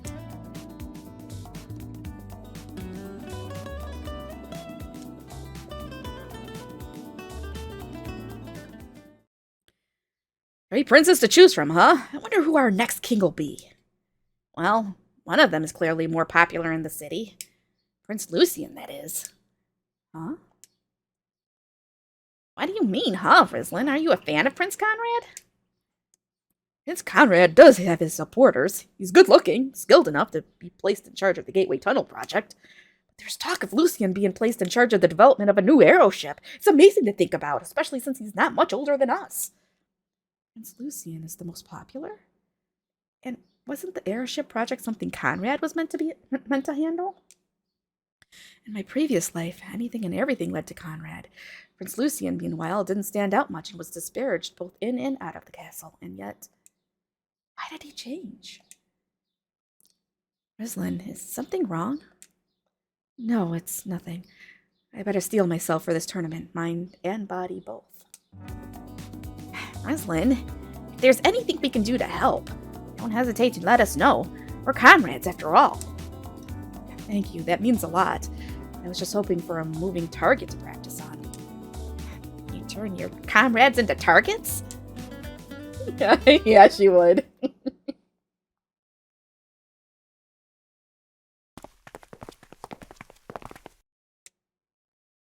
Thank you for accompanying me to such a late hour, Master Lucian. You've given me so much of your time, yet I wasn't able to finish my piece. I'm sorry. I've heard that with projects like this, the longer you take, the better it turns out. There's no time limit on this, so work at your own pace. I'm honored to have my likeness painted by the artist my father has shown personal favor toward. I look forward to seeing how it turns out. Yes, sir, I am humbled by your praise. You are truly a figure of great magnanimity. How do you say this word? Magnanimity? Greatness. You're a figure of greatness. No wonder you're so popular among the citizenry. Mr. Lucian, I had been wondering this while painting, but is there something on your mind? I can't help but feel you sigh quite often. Would you be able to open up about this with me? I want to do what I can to help you. There's someone I want to meet. I sometimes send people out to look for this individual, but I've yet to receive any good news. Can't even find this individual when searching under your name? Oh, no. For certain reasons, I'm unable to use my name in this search. If I had the choice, I'd be going out and conducting the search myself. But the fight for the crown is about to get much more severe. I want to find her before the situation turns tempestuous. She will be my key. She is someone so important. What is her name? Rislin Linzel. Understood. I will do all in my power to find her. Look. Magnanimity. Okay, greatness. Got it. Truly? Of course. I had just been looking for her myself. Huh? I apologize. I couldn't quite hear you. Could you say that again? It was nothing, really. Now then, I shall be taking my leave.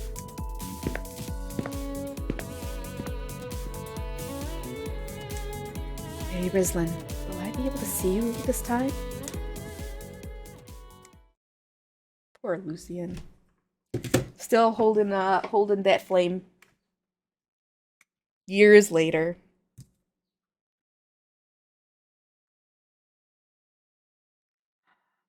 I don't know what he meant about this time. Yeah, that's a good question.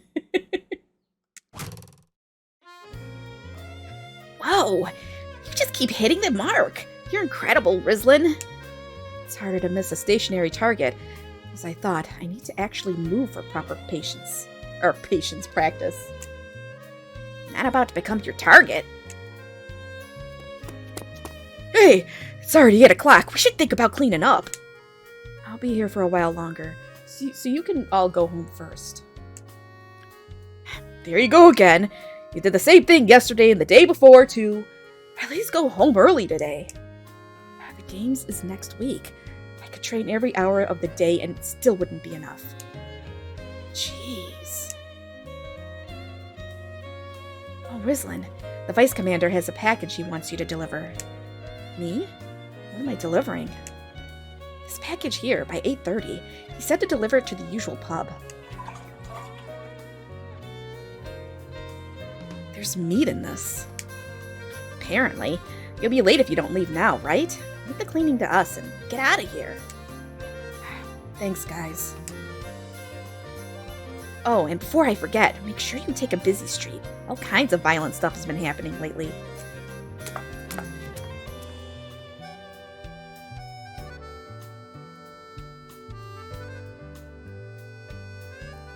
Still, what a weird request. He wants her to deliver alcohol to him when he's already at a pub? I see you are a dull, idiotic half-wit. The Vice Commander is obviously doing this to get her to stop training. Oh, that makes sense. But did you have to say it quite like that? He's incredible. He can barely stop by the base because he's so busy, but he understands her so well. Honestly, no wonder he's the country's most popular man. He's the most popular? According to what info? He was the champion of the game's swordplay division. He's also the eldest son of the renowned Castlereich Marquessate. He's handsome, skilled, and from a good family. Who wouldn't be Why wouldn't he be popular? The prints I sell under the table... Of the prints I sell under the table, Vice Commander Creus moves the greatest numbers. Wow, that's amazing! You're using your own superior for money? Kind of terrifying. Well, they are boys. Not much going on. And plus, his dad's a merchant, so... Mitchell's dad's a merchant. You know merchants like to gossip. So this is the prowl.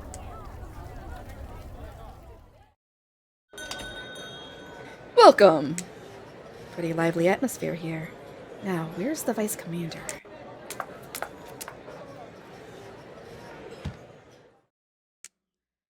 Oopsie. Hey, the hell you doing bumping into me? What do you take me for? I swallow my immediate retort. You were the one that bumped into me. I've come to realize in this life that guys like these weren't worth the effort. Hey, you're a girl. You look all weird. And your hair's short. Hey, where the hell are you going? You're not even gonna apologize? Oh, I know. Join me for your drink and all will be forgiven. Come on, sit right here. What should I do here? I don't want to cause a scene. Well, I think we're just gonna ignore him. Yeah. Best course of action is to not invite myself with him. Or involve myself with him. Bitch! You're just gonna ignore me? Hey you! Put a lid on it! Anyone who even thinks of getting into a brawl is barred from entering. Get over here! Hey, let go of me! You know what a cheeky girl like you needs? Some careful discipline from a man. Now that we've come this far, there's no stopping it. I bring my fists up and get into a battle stance. You wanna fight? If you cease now, I'll let you go. You wouldn't want to face humiliation at the hands of a woman, would you? You little...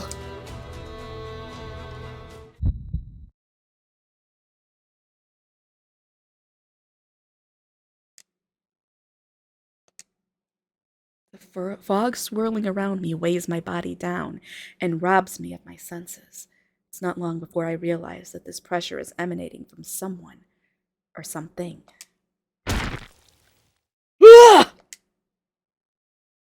Huh? Before I even move, the man coughs out blood. More of the red liquid gushes out from his abdomen. What the? What's going on? I need to help.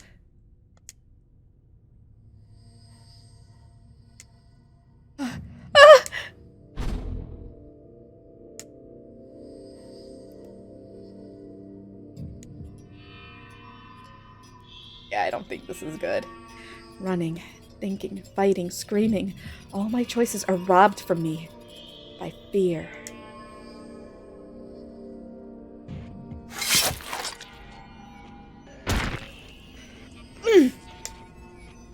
His shadowy hands break through my skin and dig into my flesh.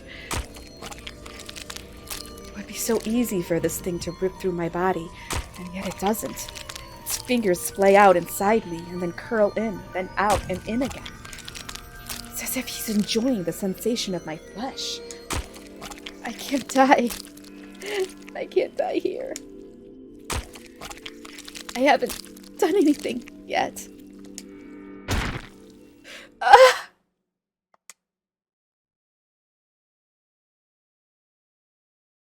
I told you there was going to be a riff in this, BB10.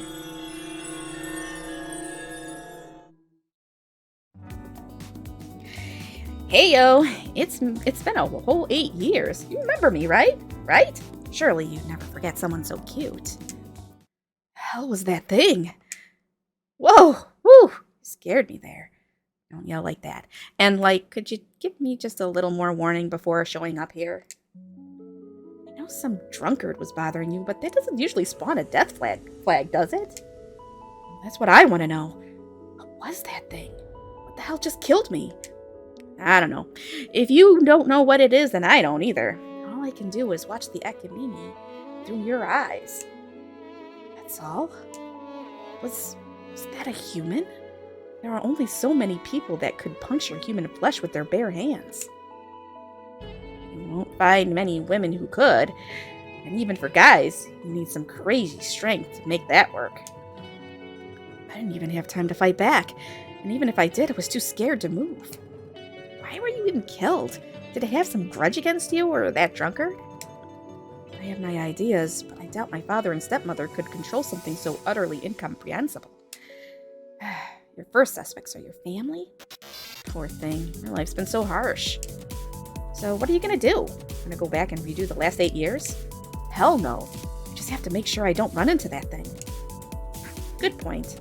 There was another choice at the time, right? Why not go for that one? Good idea. Alright then. May this be our final encounter. Expecto Animus.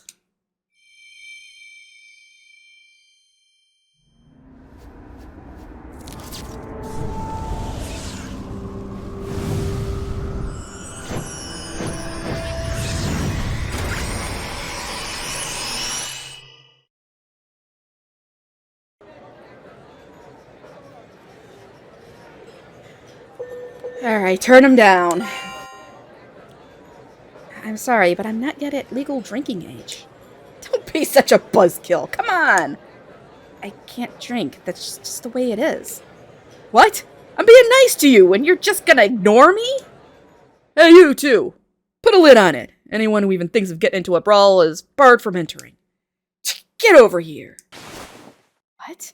We're doing this again? Huh? What do you mean again? If you want to talk, we can talk inside. So let's just calm down and... Final warning. Man, you're loud. Damn it, we're leaving. You know what a cheeky girl like you needs? Some careful discipline from a man. This is bad. I need to shut him up and get us back to a place with more people. I brace my body before he can move and punch him in the gut. What the? You ain't no ordinary girl, are ya? Satisfied now? Come, let's return to the pub. Like hell I can go back after getting beat by a girl. That fog is back. Damn it!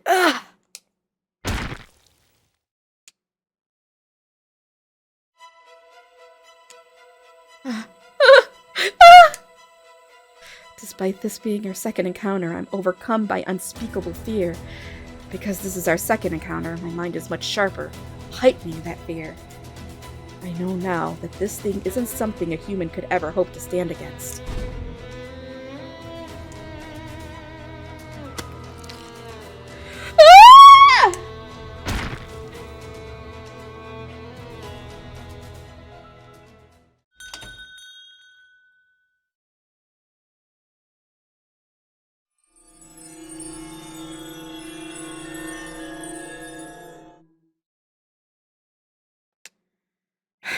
Uh-oh. Welcome back. That was quick. This isn't your first time dying, but you've been hit with some real bad mental damage.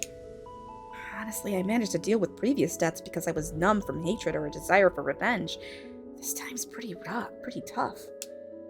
If this was just a common murder, I'd be fine. But the sheer sensation of that thing flexing his hand inside of me. Whoa, stop! I am so not a fan of scary stuff.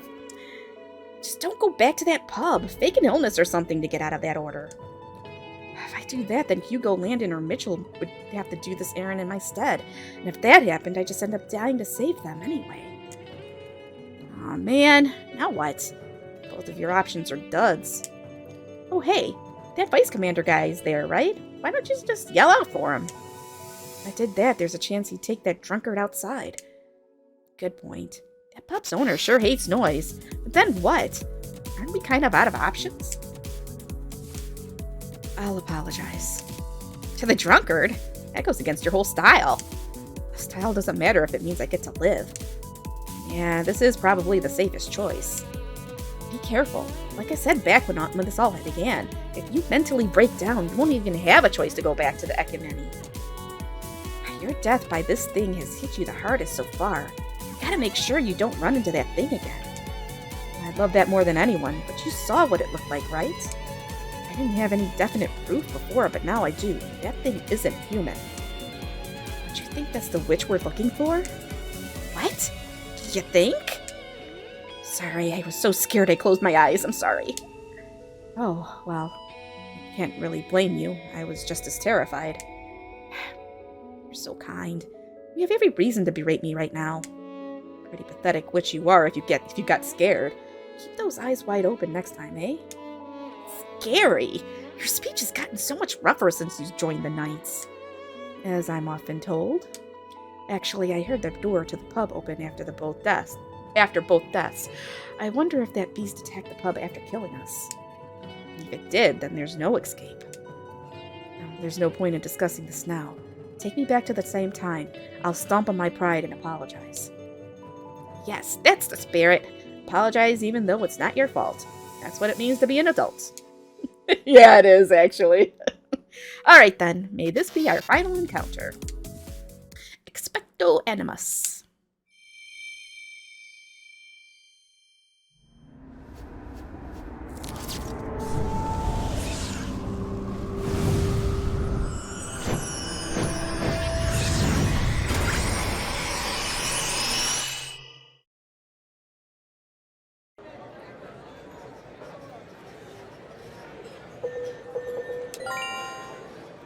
I'm sorry. Huh? I didn't mean any ill will by bumping into you. Can you forgive me? The hell? You're like a completely different person now. Hey now, sir. The lass is prostrating herself before you. So leave it at that. Well, as long as you understand. That's all I want. If you're gonna apologize all nicely, then you'll join me for a drink, right? Oh, I forgot that's what this was all about. Damn. It's not like I'm suddenly of drinking age. I just get inflamed if I turn him down.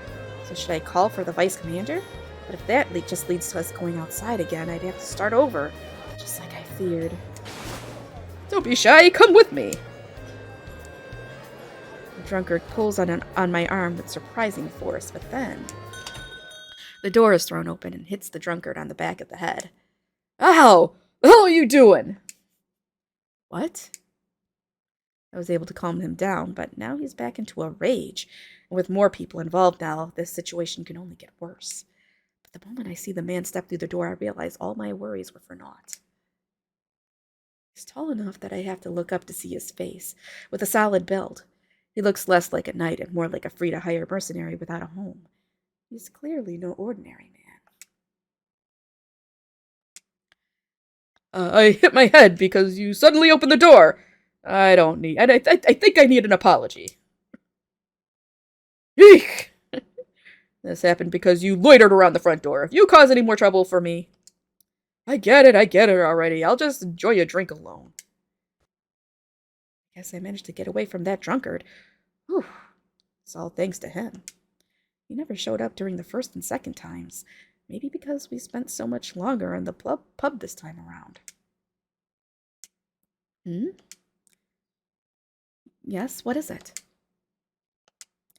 He just keeps staring at me. Do we know each other? I don't think I've ever met such a burly man before. Oh, he does look a lot different. Can we bring back the glasses? Yes, please. Bring back the glasses and the really spiffy outfit. I feel like I'm right on the verge of remembering something. He left. He didn't come here for a drink. Oh. Yeah, me too. Is that monster gone? Thank goodness. I think I can relax, at least for a while. Time to look for the vice commander.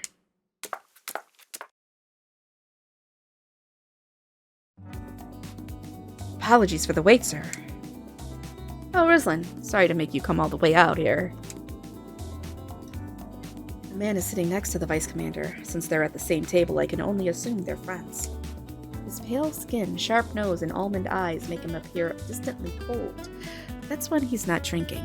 Now he looks positively drowsy, his eyes seemingly unable to focus. I feel like I've seen this man before. Tyr, this is Rislin, a subordinate of mine. Rislin, Tyr is my friend, and, Are you a witch? What? Only idiots, fools, and oddballs would ever consider entering a financially strapped knight's order in this era. But based on how you handled that drunkard, you are neither an idiot nor a fool.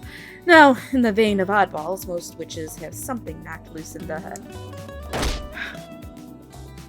Sorry about that, Rislin. I'd like to say the alcohol has made him loopy, but this is just who he is. Excuse me? This is my job! I am not a witch, Inquisitor Terrell I. Lister. Oh, you know about him. Get to my standing, and even the random dog on the street is sure to know about me. I mean, I knew him 8 years ago, and the memories were fading. His intense manner of speaking brought them right back, though. Terrell I. Lister. He is the most accomplished Inquisitor in the modern era. It's thanks to him that I was able to meet Vice Commander Creus, so I am thankful to him. But at the very end of it all, he was also the man that condemned me to burning at the stake. It's with that look of simultaneous gratitude and hatred. And he's also weirdly sharp. Anyway, did you really end up getting into it with a drunkard? Did he do anything to you? Not at all. It wasn't all that big a deal. That's good. But if that ever happens again, call me over. Tyr, if you'll notice. Then tell me.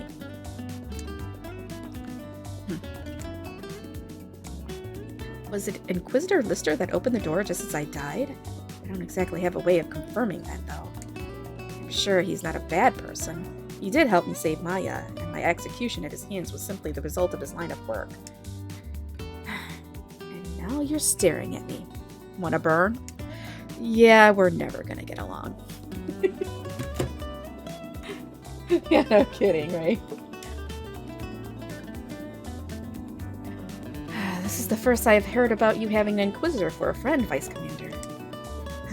Must put a dent in your respect for him to find out he's hanging out with one. Not at all. Ha! Say what you will, I know that you secretly think we're all eerie, ominous sorts. Huh? Tyr, I promise she thinks nothing of the sort. What? Yeah, right, she totally... Hey, Rislin, witches are the enemies of peace. What do you think of the Inquisitors that capture them? Well, I respect them. They require keen eyes that can see through a witch's disguise, and nerves of steel to deal with their machinations. It's certainly not a post I could easily carry out. We're waiting for one more, but he's late. Let's get this started. Rizlin, I've actually brought you here because I wanted to introduce you to Tyr. Me? You're shouldering some large burden, and you haven't even spoken to your friends or to Maya about it. Worried for me after our conversation the other day? Thank you, but I'm fine. These are my problems, and I will see them to the end myself. I have no intention of bothering anyone else with my issues. I knew you'd say that. Bothering, huh? Let's just assume that'll solve itself out at some point. Would things change if your interests aligned? My interests? Think of someone that would move as you wished in exchange for compensation. There would be no emotion there. It'd be easier for you to rely on them if you had a more practical relationship, wouldn't it? He's gonna make that choice. But BB10. You have to understand one thing about women. We always think that we always have this fantasy in our heads that we can change them. I mean, it never works out like that in real life, but we can still fantasize. He has a point. If we could use each other, it might work out. But you'd need this individual to make their identity clear. You need to trust them to a degree. Which is where Tyr comes in. What? You want me to be this brat's errand boy? You've got some nerve. I'll turn you into burnt charcoal. Did you bring the drink I asked of you, Rizlin? Oh, yes. Come on, Tyr. Take it. Oops. He says, This is Arcana 20. Inquisitor's Lister's eyes light up.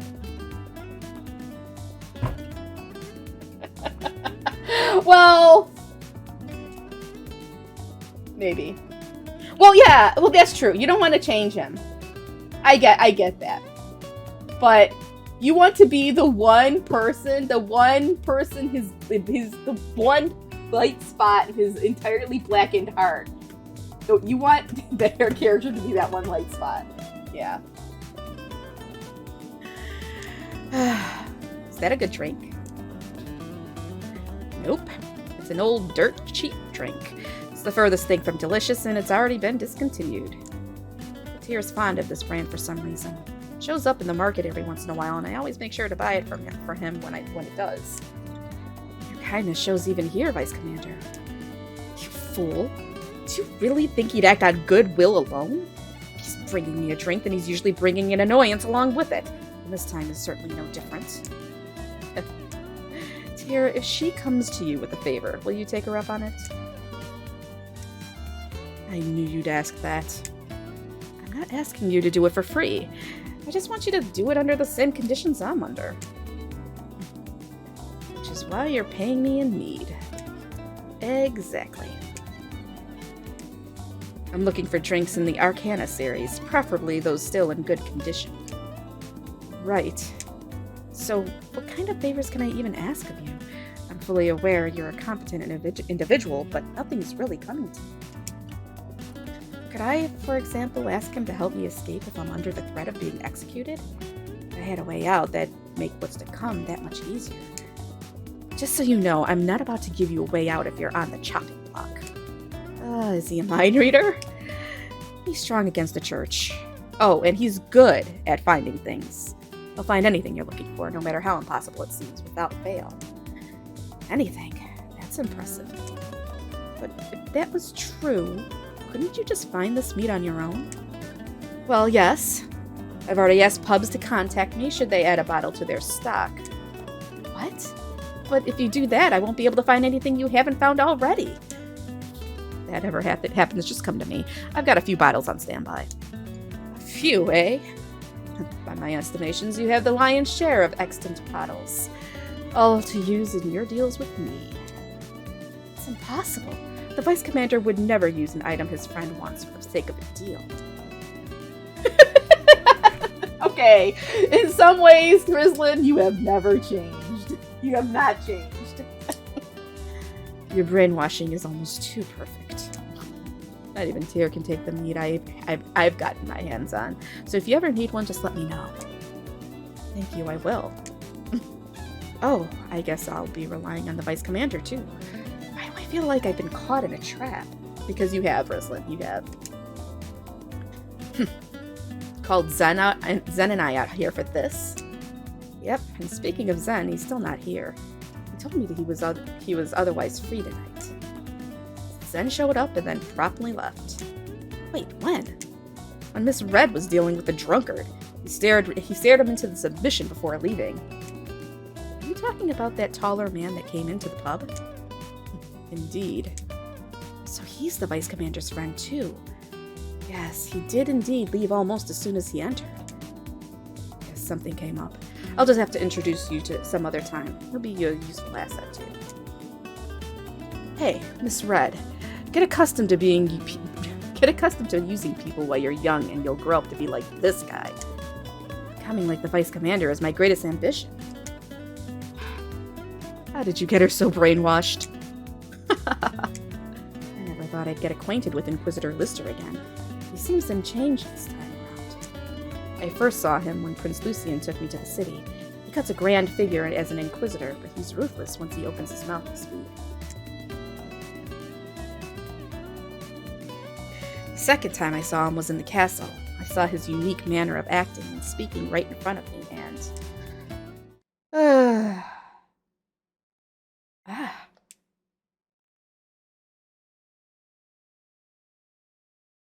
Sir, what was the name of that friend you wanted to introduce me to?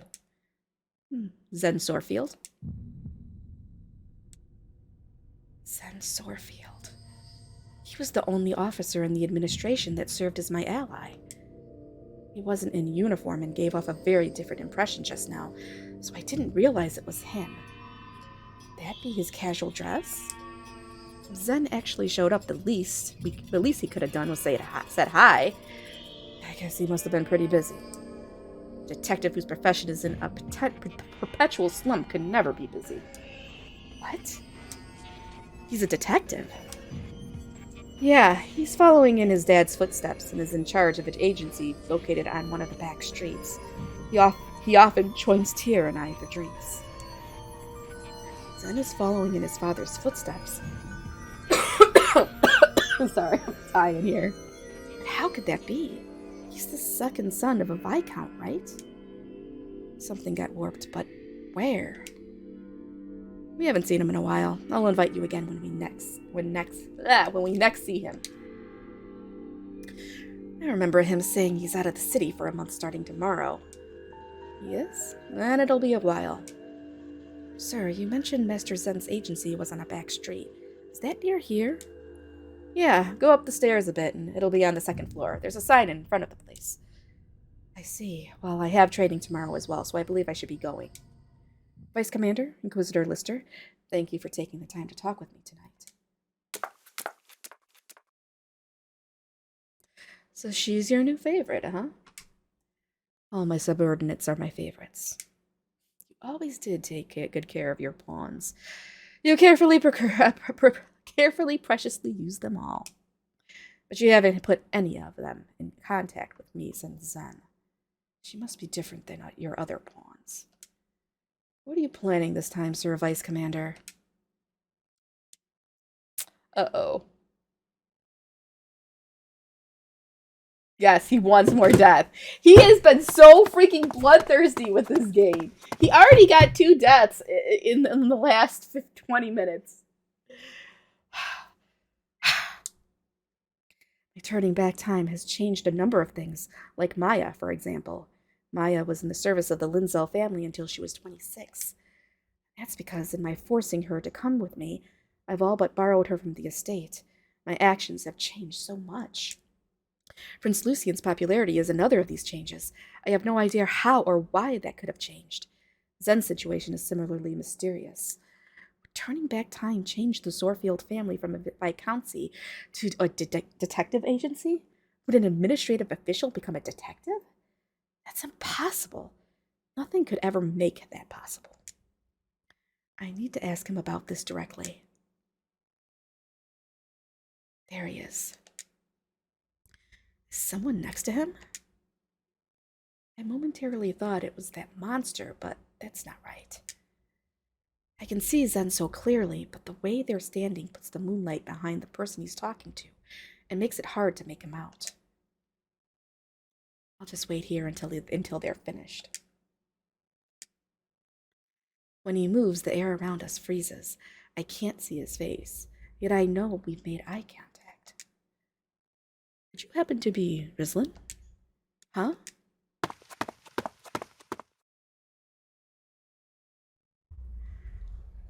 Oh, I knew it! Rislin! Man pulls me into a feverish hug. I try to push him away, but his next statement freezes me in place. My adorable little sister. He looks to be in his late 20s, with frizzy hair and thick glasses. The ends of his sleeves are stained with paint, and he's holding a comically large paintbrush. At least Rislin notices that his paintbrush is comically large. I'd remember his appearance even just by passing him in the street, yet I don't recognize him. And here's this man calling me his sister. You've got the wrong person. I don't have an older brother. But you're Rislin Linzel, right? Why does he know my full name? I've hidden my last name from even the wings. I'm Male Linzel. You used to call me Maymay, remember? Ah, but you were still so young when I was sent away to a boarding school. It's no wonder you don't remember me. May? Yes, that's it. Let me hear that name again in your adorable voice. May?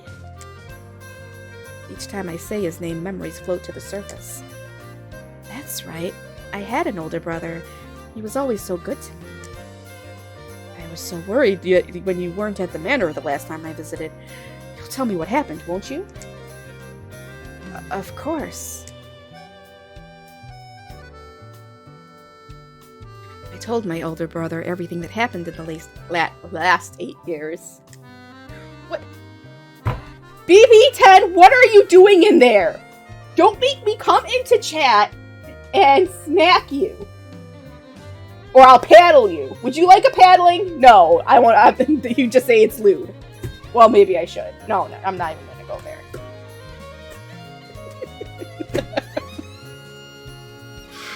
I'm shocked. I never would have conceived of you winning the wings of Garuda. Or joining the wings of Garuda.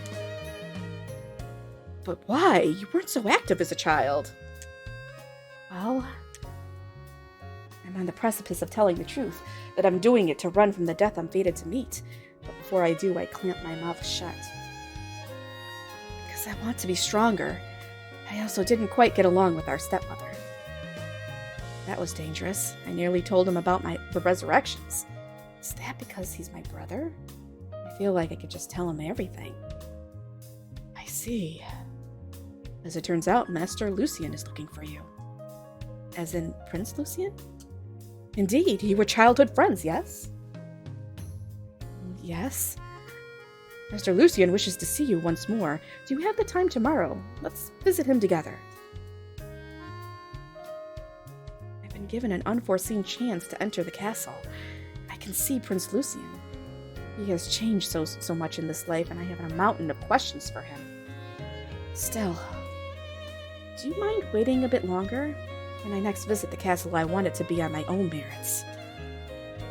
Wait, what? What? But why? Because I don't want anyone opening doors for me anymore. Since you only ask for a bit longer, do you have a method in mind? I can earn victory in the archery division at the next tournament. I'll be promoted to knighthood.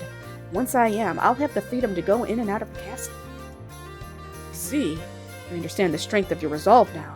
And I'll tell His Royal Highness to wait for just a bit longer. Thank you, my dear brother.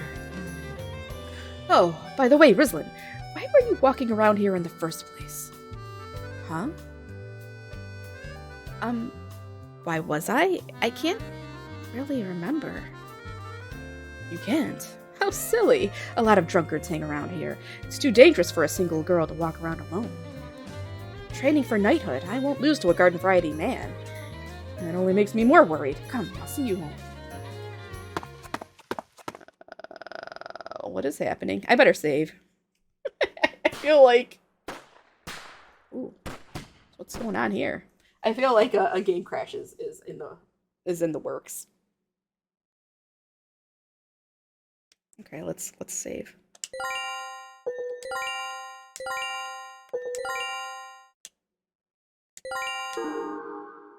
Alright. Fierce warriors from across the continent have trained for this day. With pride, they honed their craft. The War Games is only once every 4 years, and the wait is over. Woohoo! It's finally here. I'm starting to get kind of nervous. Do you have everything? Wait, I gotta figure out the right voice. Do you have everything? What about the emergency medicine? And do you have all your drinks? Everything is accounted for. Hugh's going on like he's your mom. I mean, I understand why he's worried. How are you feeling, Brislin? Good, actually.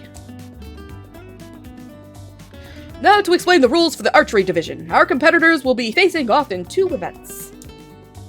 First is distance shooting. Competitors will shoot a single arrow from a distance of 200 feet.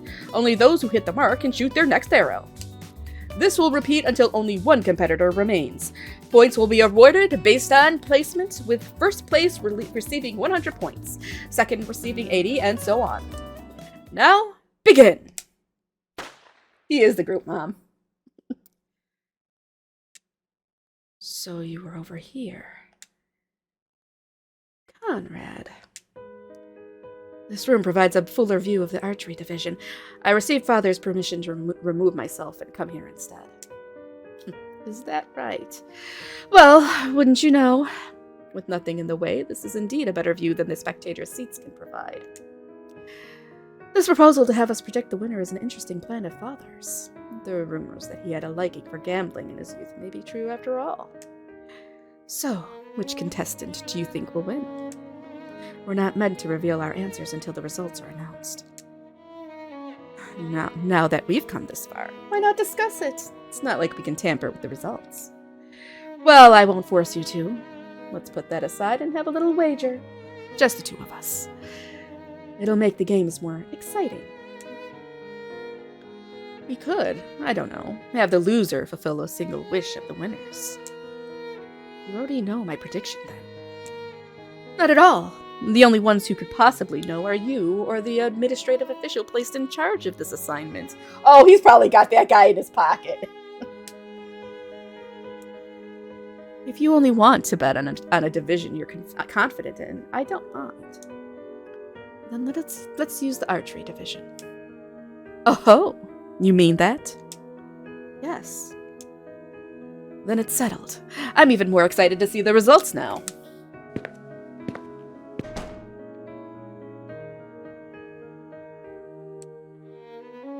I have an order. Yes, sir. There's a chance someone will be trying to affect the archery competition behind the scenes. Station more of my knights there and strengthen the security. Understood, sir.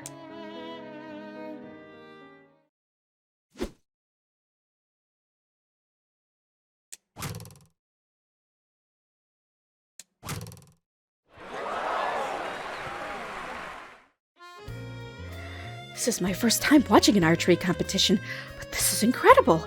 How can they hit those tiny targets from so far away? But we're already down to 5. I wonder if the competitors the princes picked out are among them. Hey, you see that red-headed knight? Isn't that a girl? A girl? No way, that's impossible. Wait, she really is. That's a girl. Girls are allowed in the war games. There's no rule saying they aren't, I guess. Whoa, look at that. Another bullseye.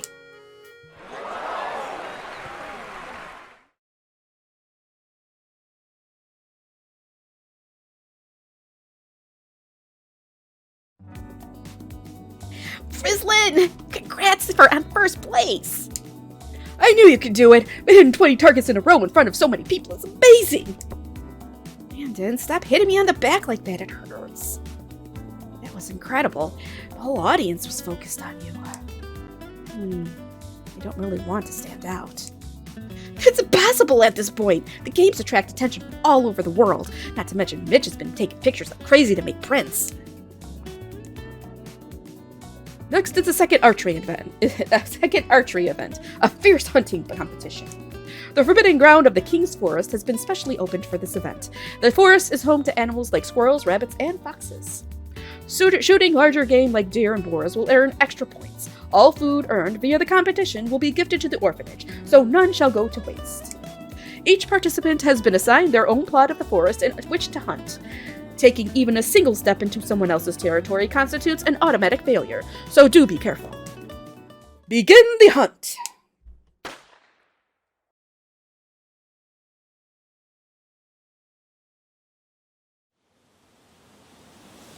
Hunting, huh?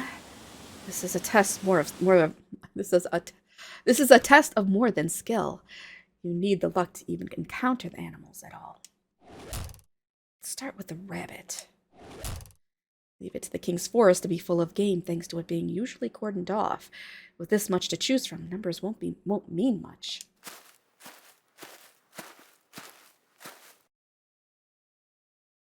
Whew. After 2 hours, I have 13 kills. Unfortunately, I have yet to come across any of the larger game. Only 1 hour left. I need to keep moving until the very last second and get myself a big one. Ah! I hear a scream and it's close. It's probably from the knight in this territory next to mine. I run off without giving it any further thought.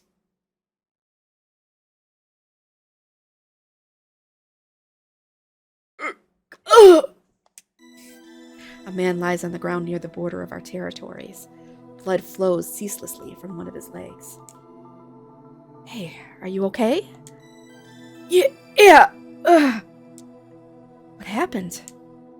A massive deer attacked me. Its antlers got caught in my leg. You're that woman from the Wings of Garuda. And you're one of the royal guards I met out in the city. I almost forgot you'd be competing as well. Let's leave the chatter for now. Show me your wound. I'll do some first aid treatment. Don't get any closer! I can handle this much on my own. I'll be discharged the second they find out I let a woman help me.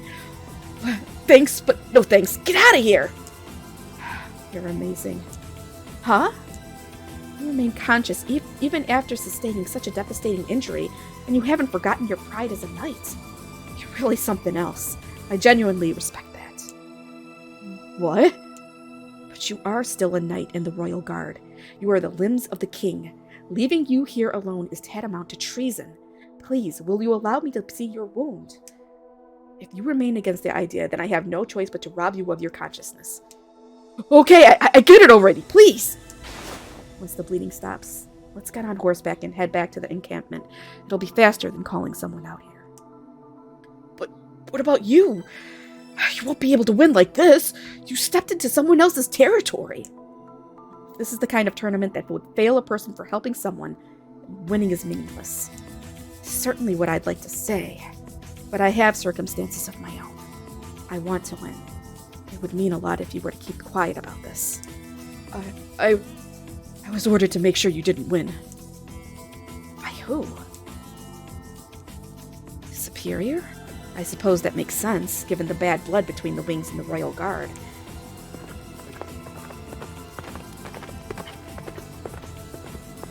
Are you alright? Yeah. Rislin, what are you doing?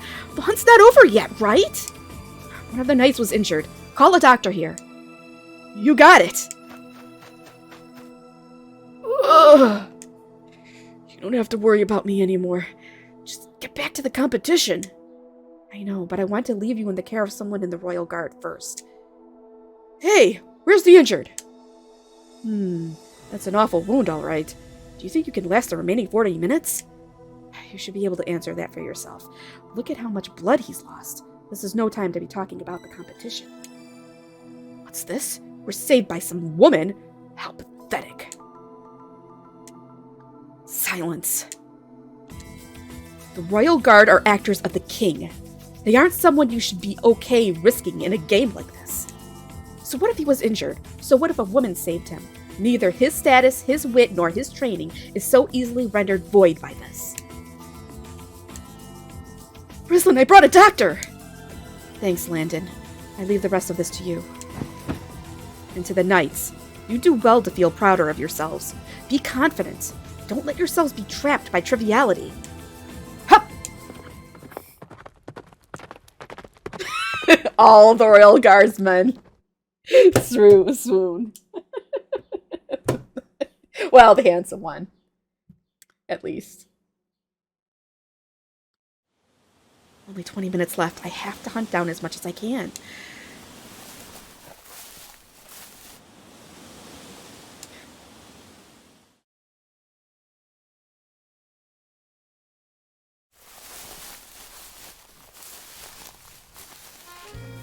Now announcing the results of the War Games Archery Division. The winner is the Wings of Garuda's Rislin Reed.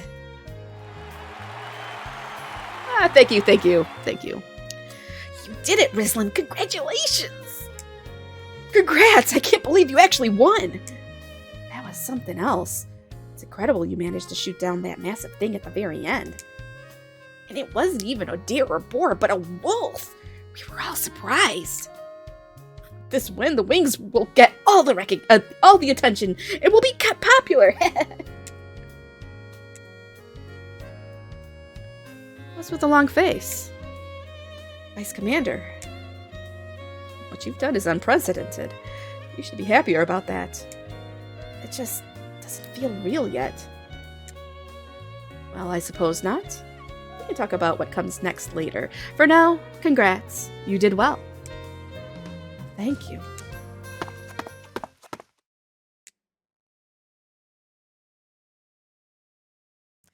Just as time was about to run out, a large wolf appeared before me. Wolves are greatly feared in this area and are the subject of extermination efforts.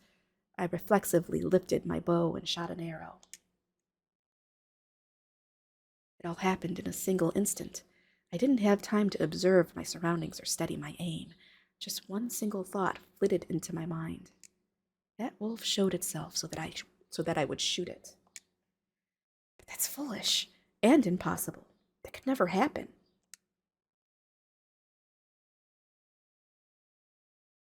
Rislin?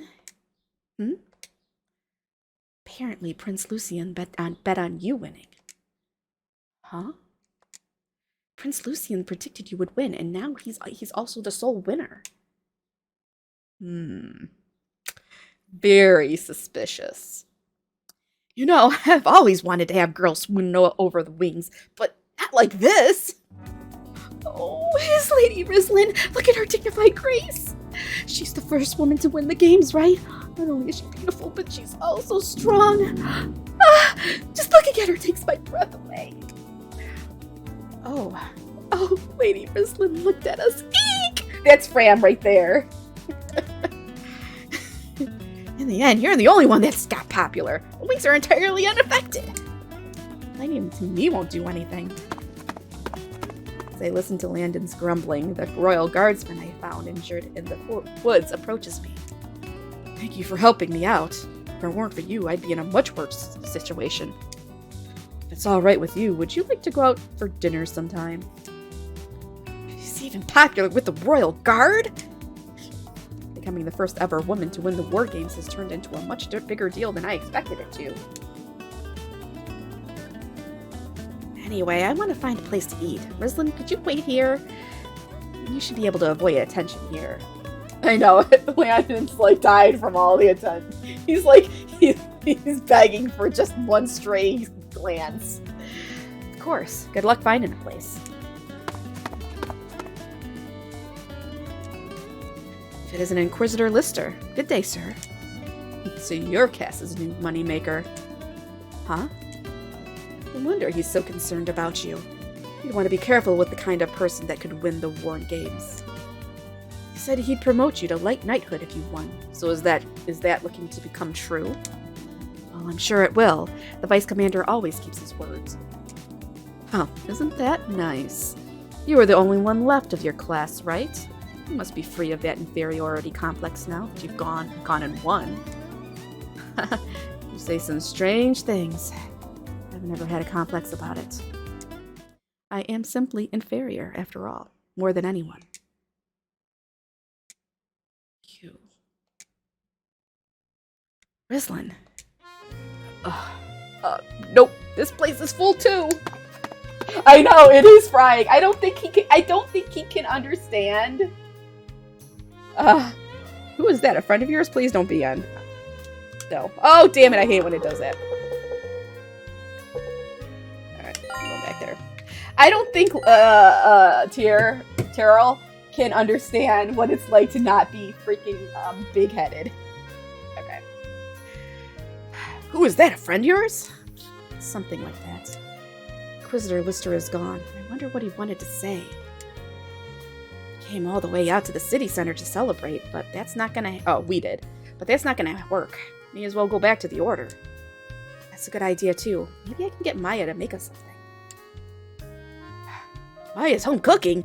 Awesome! I'll buy all the ingredients she could ever need. Let's go, trusty wallet. You're not talking about me, right? Right? I'm worried about those two. Rislin, wait here for a bit. Okay.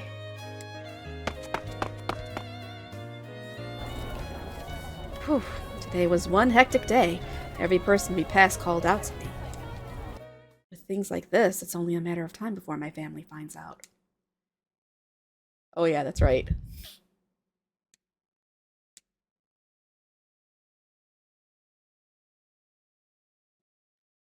I'll be a knight soon. I've got nothing to fear. I can't just run away forever. Whether or not I throw away the Linzel name, I have to visit that manor at least once more. I need to fulfill my destiny my duties as the eldest child. No, you didn't miss anything. I accidentally hit skip, and so I had to go back. Rislin? Hail. Congratulations on the win. As your brother, I'm proud of your accomplishments. Thank you, Mei. You're the eldest daughter of the Linzel family, and yet you eat servants' scraps. You are the eldest child of the Linzel Marquisate, and therefore the next head of the family. I'm sure the family would be put at ease to see that their daughter has grown to such a wonderful young woman. I need to fulfill my duties as the eldest child. I am the eldest child of the Linzel family. I don't have an older brother. Who are you?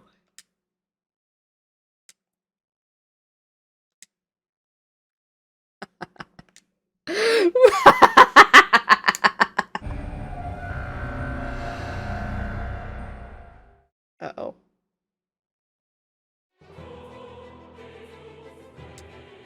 Ah, you've got me. What a shame. It felt so nice to have you call me your brother. His voice changed. If I remember correctly, I first saw him the night I met the vice commander at the pub. He's had me believing he was my brother ever since. There's only one explanation for this. Are you a witch? Well, yes. He admits to it readily, as if it was an obvious, trivial truth. I feel like I've told him too much, but I can't remember anything. My memories after leaving the pub are a mess. What did you do to me? Did you alter my memories with magic? Don't look at me with such hatred. I simply had some fun playing house together. I haven't done anything else. Sure, I may have made a few oopsies in the timelines you've traveled on. But as of right now, I'm still innocent. Oh, please believe me. Still, that can only mean you're planning something. Are you the type that reads stories from the end? If not, let's take things to their proper order. Now, we have 2 cards here. Our story begins once you've chosen one. I'm not getting involved in any of your schemes. I'll drag you out before an inquisitor. I try to capture the... Come on, tongue, work with me! I try to capture the witch, but my hand goes right through his body. How could someone so transient ever hope to touch the real thing? Transient? What do you mean? I'm not here to be your dictionary. Hasn't your teacher ever told you to be more assertive and look up what you don't know? This fucker just told me to Google it. It's getting hot in here, you guys. Getting hot. But Since I'm so kind, I'll gladly give you a hint if you truly want to capture me. I am a bit mush-mouthed, which is crazy because I don't know why. I have Tylenol in my system. That's it. Then join this game I prepared. This is the only path available to you. Still no good? Then maybe I'll try killing one of the humans around here. That should help with your motivation, right? Stop it. Even if I were to use the fatal rewind right now, I would just have to face off against the witch. I'm not doing this out of obligation to Rune, or out of a sense of justice against the people's sworn enemy. I fight the witch because it is my duty. This is about more than me. It's an oath carved into my very soul. Bottomless passion urges me into the chaos. Oh, I like that look. Sends shivers right up my spine. The witch holds out 2 cards. What is the correct choice? I have no clear evidence pointing in either direction.